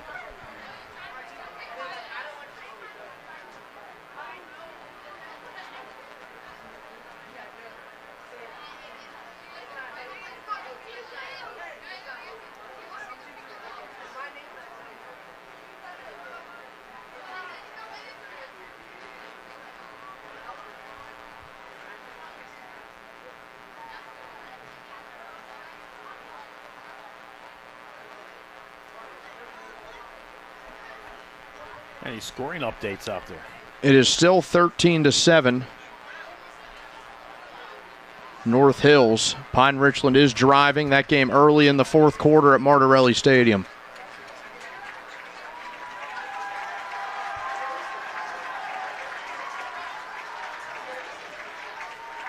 on top of Woody High, 20-13 in the third.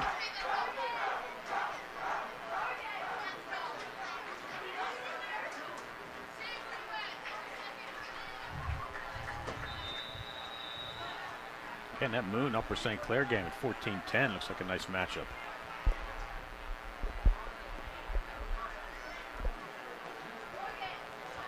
I think the big word in 5A this year, I think, is parity.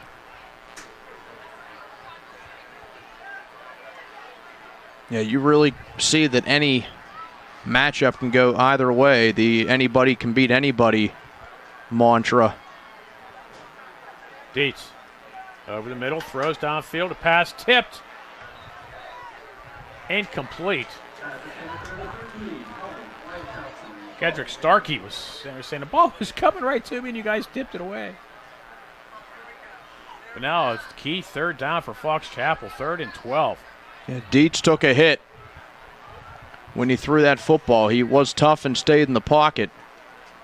But this is a big third down late in the third quarter. Again, you can ill afford to give the Penn Hills Indians an opportunity to go up by 3 scores.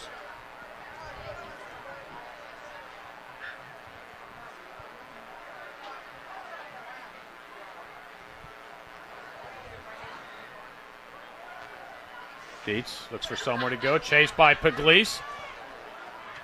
And finally wrapped up and brought down by Ben Reeves.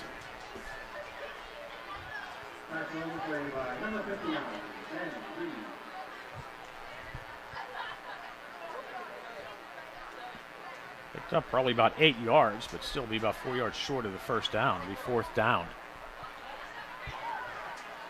Fox Chapel lining up like they're going to go for it on 4th down, but the clock winding down at 2-1, and that'll be the end of the third. I think they may be trying to get up here quickly and use the time to try to draw Penn Hills off for a cheap first down, but it does not work. They didn't have the time to do it, and after 3, we'll go to quarter number 4. Penn Hills 21, Fox Chapel 7 here on the Indians Football Network.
Fox Chapel lines up to go for it on 4th down here.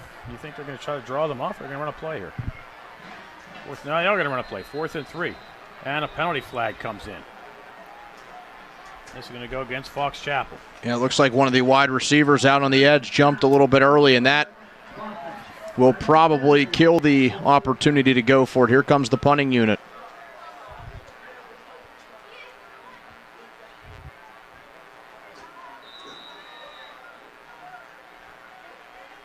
Woody High on top of Gateway, 21-20.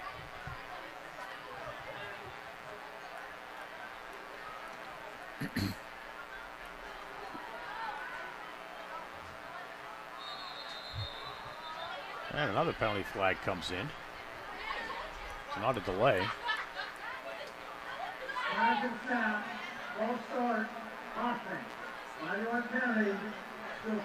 Oh boy. From 4th and 2 to 4th and 12. Well, that would take out any kind of consideration for a fake there, I would believe.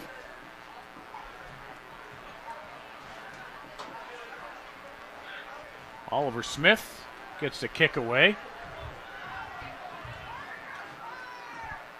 Jaden Duggar gets the Ball on the rebound there and slides in at the 47-yard line to give the Indians good field position.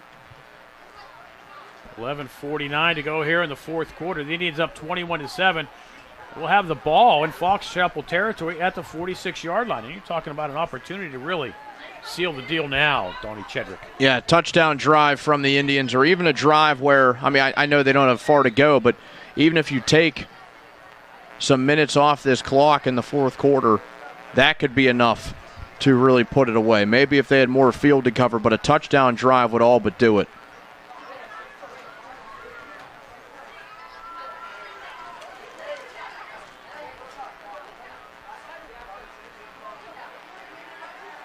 Duggar keeps it himself, comes this way, shakes one man off, and we'll get across the inside the 40-yard line, close to a first down, but it'll be about 3 yards short. Picks up 7. And I think the Indians, I'm not quite so sure you'll see them putting the ball in the air right now. They're going to try to eat that clock. Yeah, I wouldn't put it in the air unless you absolutely have to, and I would let that play clock run all the way down every single play. As I was going to mention, keep your eye on that the play clock over there. I see teams a lot of time, they're trying to work the clock, and they're snapping with 16 seconds to go on the play. I'm thinking, what are you doing? Yeah, I wouldn't snap it with anything more than 5. Well, the Indians now, it's 5 seconds. And, of course, they keep it on the ground. Mitchell will get a first down. A penalty flag comes in at the 29-yard line. We have a first down at the 25. Picks up 13.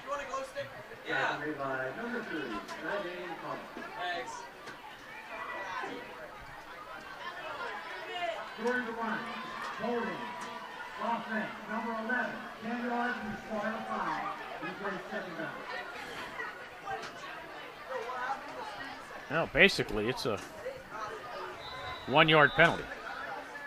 And in a way, it's not an awful thing for Penn Hills because you're at the point in the game where the clock is just as important as the score. And if you can have more plays to take off more time. And the clock is running.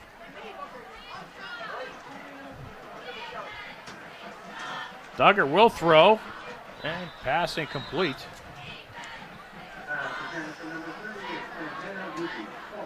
And then Levy was out there, but Duggar overthrew. Looked like more he was throwing to a spot. Well, there's a penalty flag down at the 39.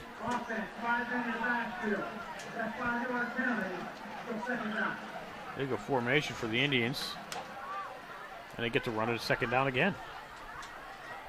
Yeah, and again, I would keep it on the ground here with 10 and a half to go. Penn Hills will take 5-yard penalties all the way backwards. They keep getting to run second down. And the clock won't run here.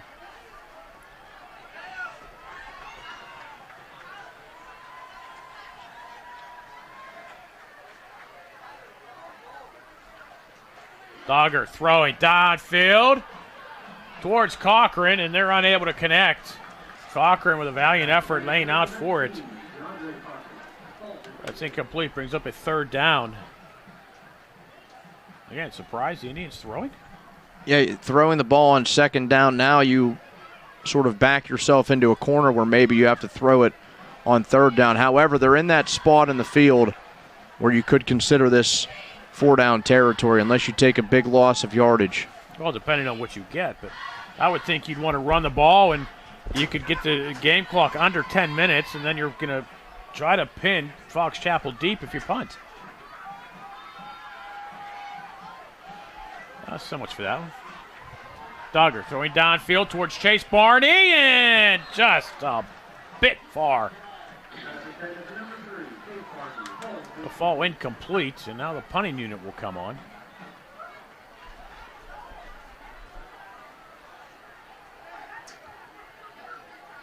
In fact, the Indians trying to work other guys onto the stat sheet. Yeah, and maybe it's a case where they're trying to put the game away. But again, not a lot of time taken off the clock. Certainly not the amount of time you would like to see.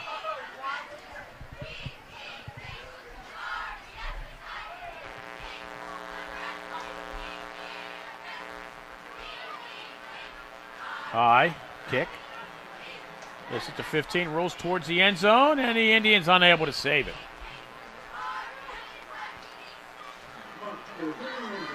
Fox Chapel will take over at their own 20 with 10:13 to go here in quarter number 4, trailing by 14.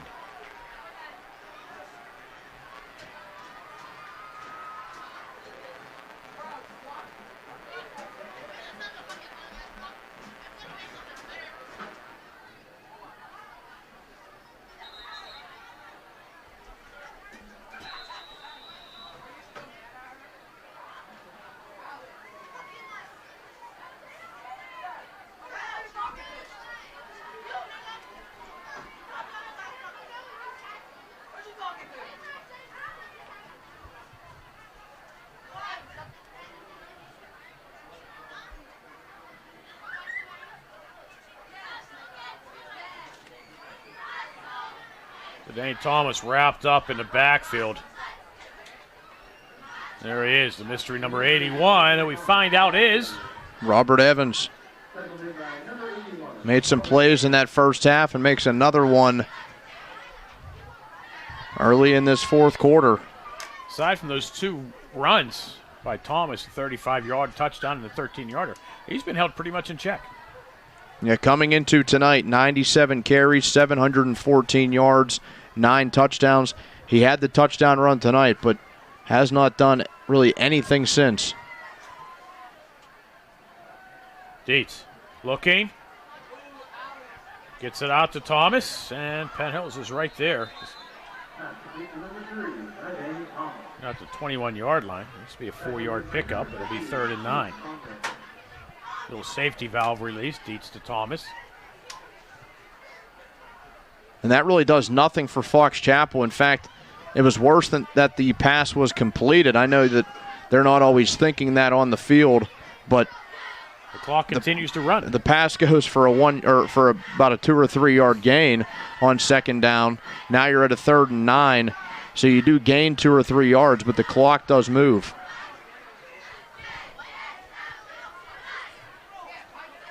High snap.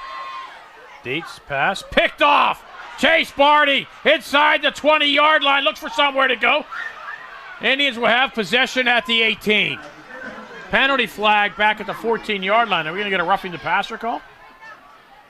That would be just about the only thing to save Fox Chapel. However, I saw the head referee look over to the Penn Hills sideline to get their signal, and it's a holding on Fox Chapel, a decline of the penalty, and the Indians with a chance to absolutely put this thing away.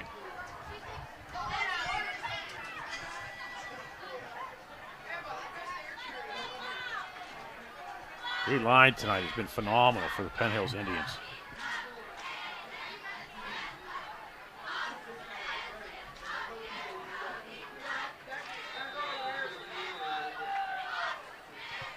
I don't know.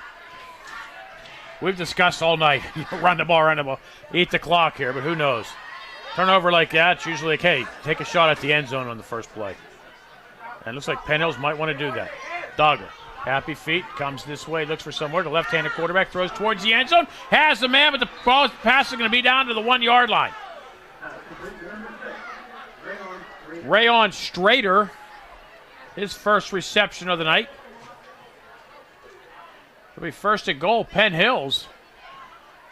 Pass was a little short. He dove out of the end zone to get it. When he came down at the 1 yard line, that play was dead.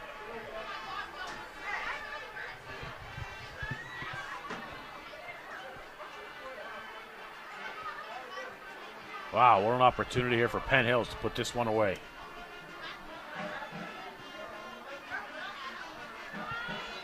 And Duggar from a yard out. Julian Duggar, the 1 yard run.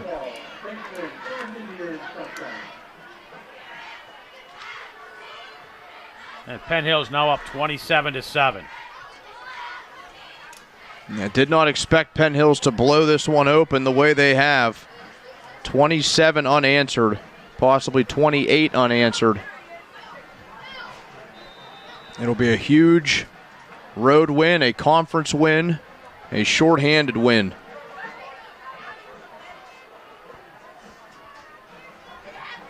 Owen Williams trying to keep his streak going. And it's up and good. 9 straight for Owen Williams. Penn Hills now leads Fox Chapel 28-7 with 8:03 to go here in quarter number 4. Wow, and what was a tight matchup. One which looks like Fox Chapel might have run away with has become a bit of a blowout for Penn Hills. Wow, what kind of a statement is this for the Indians? They come in here shorthanded against a good Fox Chapel team, and now they're up 28-7. Yeah, with the way things are playing out around the conference tonight, they could not be any better for Penn Hills after defeating North Hills last week in dramatic fashion. The North Hills Indians leading Pine Richland 13-7 still with about 3 minutes to go in that game. Penn Hills is moments away from taking Fox Chapel out of the unbeaten conference ranks. So there's a chance here that Fox Chapel, Pine Richland, North Hills, and Penn Hills all sit at 2-1 with 2 weeks to go in the regular season. Wow. But I mentioned wow. How about, when was the last time here at South Fayette got shut out? West Allegheny beat them 28-0. Kickoff to the 12.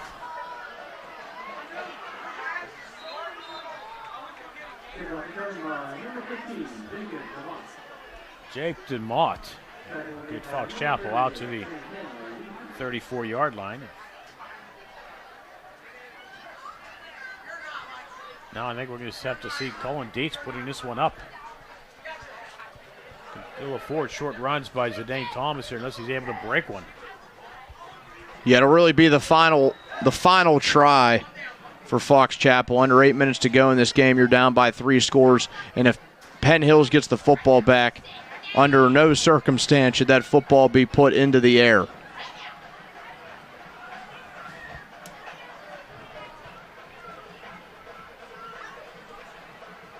It will be Zidane Thomas. Fights across the 40.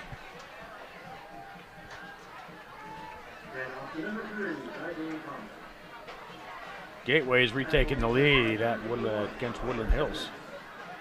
And the latest update from Martirelli Stadium, Pine Richland getting the football back at its own 32-yard line. 2 minutes and 3 seconds left in the game, but the Rams have no timeouts.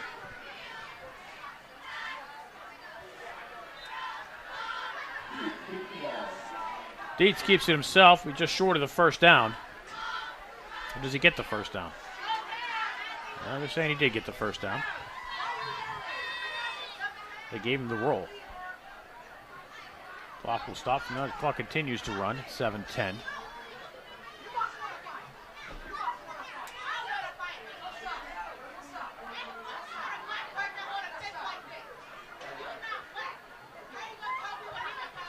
Zidane Thomas will lose 2. Luke Pugliese was in the backfield again for Penn Hills. And that looked like it didn't take Thomas much to go down. It's really just a different body language from Fox Chapel and especially Zidane Thomas from what we were seeing early in this game. I mean, what does this do for the psyche of a Fox Chapel Fox's team? Dietz throws underneath to Thomas. Thomas with a little bit of room. We'll have a first down inside the 45. At the 42-yard line. 15 yards on the pickup. And the other thing is for Fox Chapel, they came into this game 2-0 in conference play. They have perhaps 2 of the more challenging teams left on their schedule. At North Hills next week, then against Pine Richland to finish the regular season. Whereas Penn Hills has Shaler and then a game at Kiski.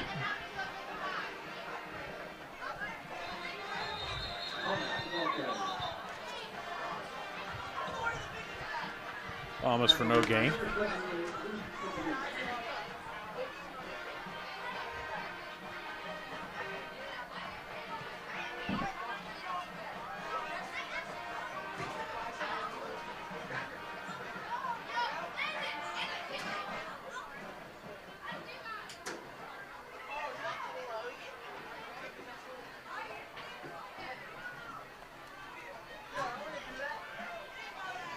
down to 5:15.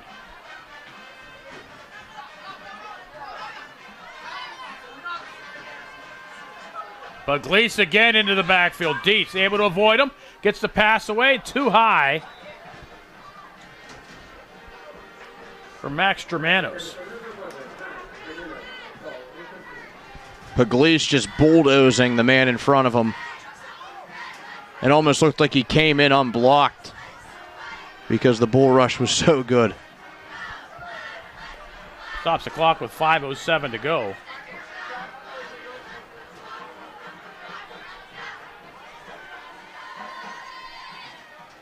It's 3rd and 10.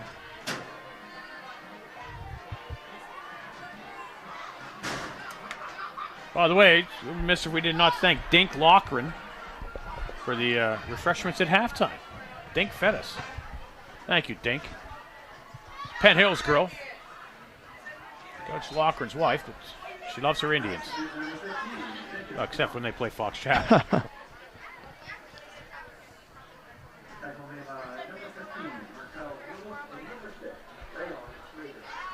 This could pretty much be it, a 4th down for Fox Chapel. And, if Penn Hills gets the football back, it may only take a couple of first downs to finish this one off.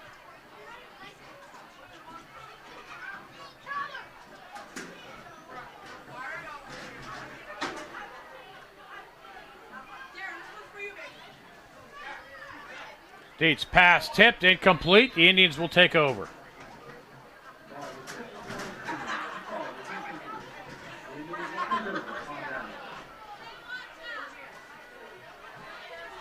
Now do you think you'll see the Indians throw it? I don't think the football should go in the air in any circumstance. I wouldn't even do it if it was 4th down. No.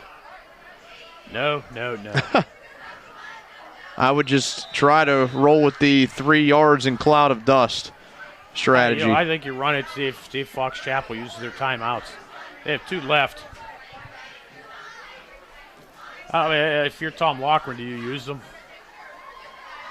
If you see Penn Hills get a couple of first downs, you may just keep them in your pocket.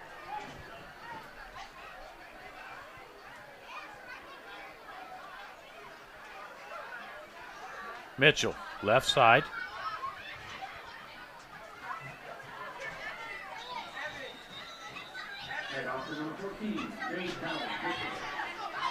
See where they mark him. I think he'll pick up about 6.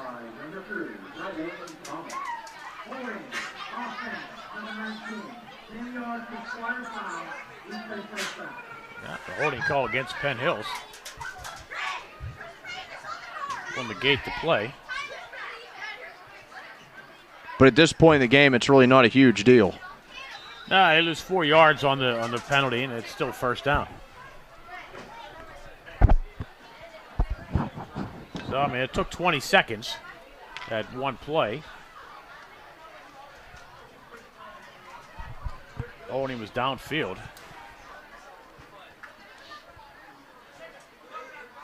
They need to keep it on the ground.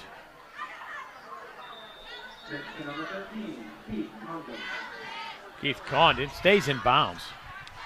Yeah, that's the other important thing. Not only do you keep it on the ground, but you stay in bounds. So I wonder why they're going short side. I think you'd want to go to the wide side of the field. It was a better opportunity keeping the ball in play and keeping the clock running as we approach 3.5 to go here in quarter number 4.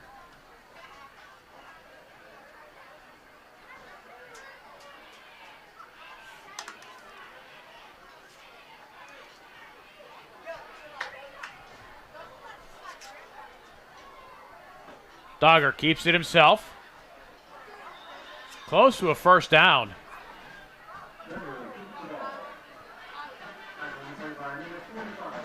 It'll be 3rd and a yard. We have a final update from Martirelli Stadium. The North Hills Indians topping Pine Richland 13-7. And that is certainly good news for the Penn Hills faithful as well. Penn Hills owning a victory over North Hills last week, and the Indians helping out the Indians tonight.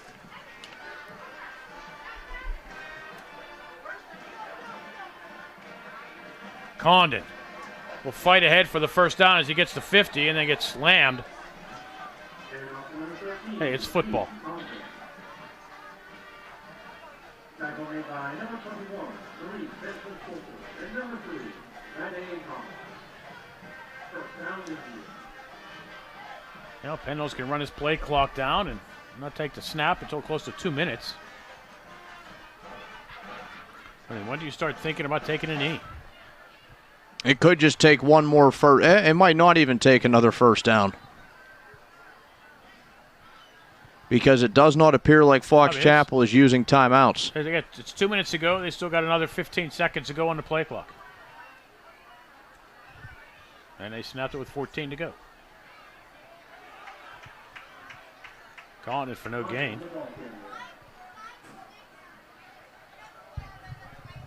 I think run this 40 seconds, close to a minute.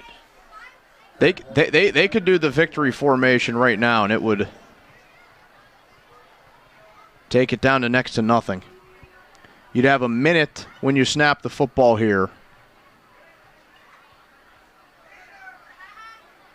And it would take down to about 20 seconds to run third down. I mean, You can't. I think it looks like that's what they're doing. Yep.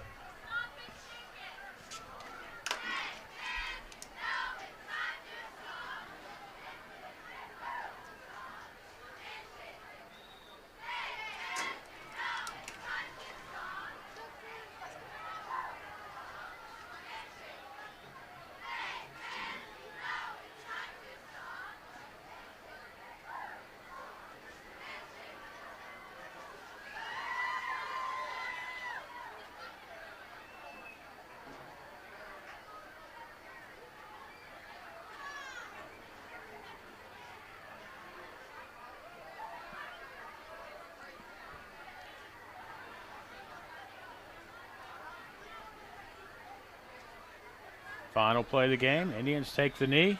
That'll do it.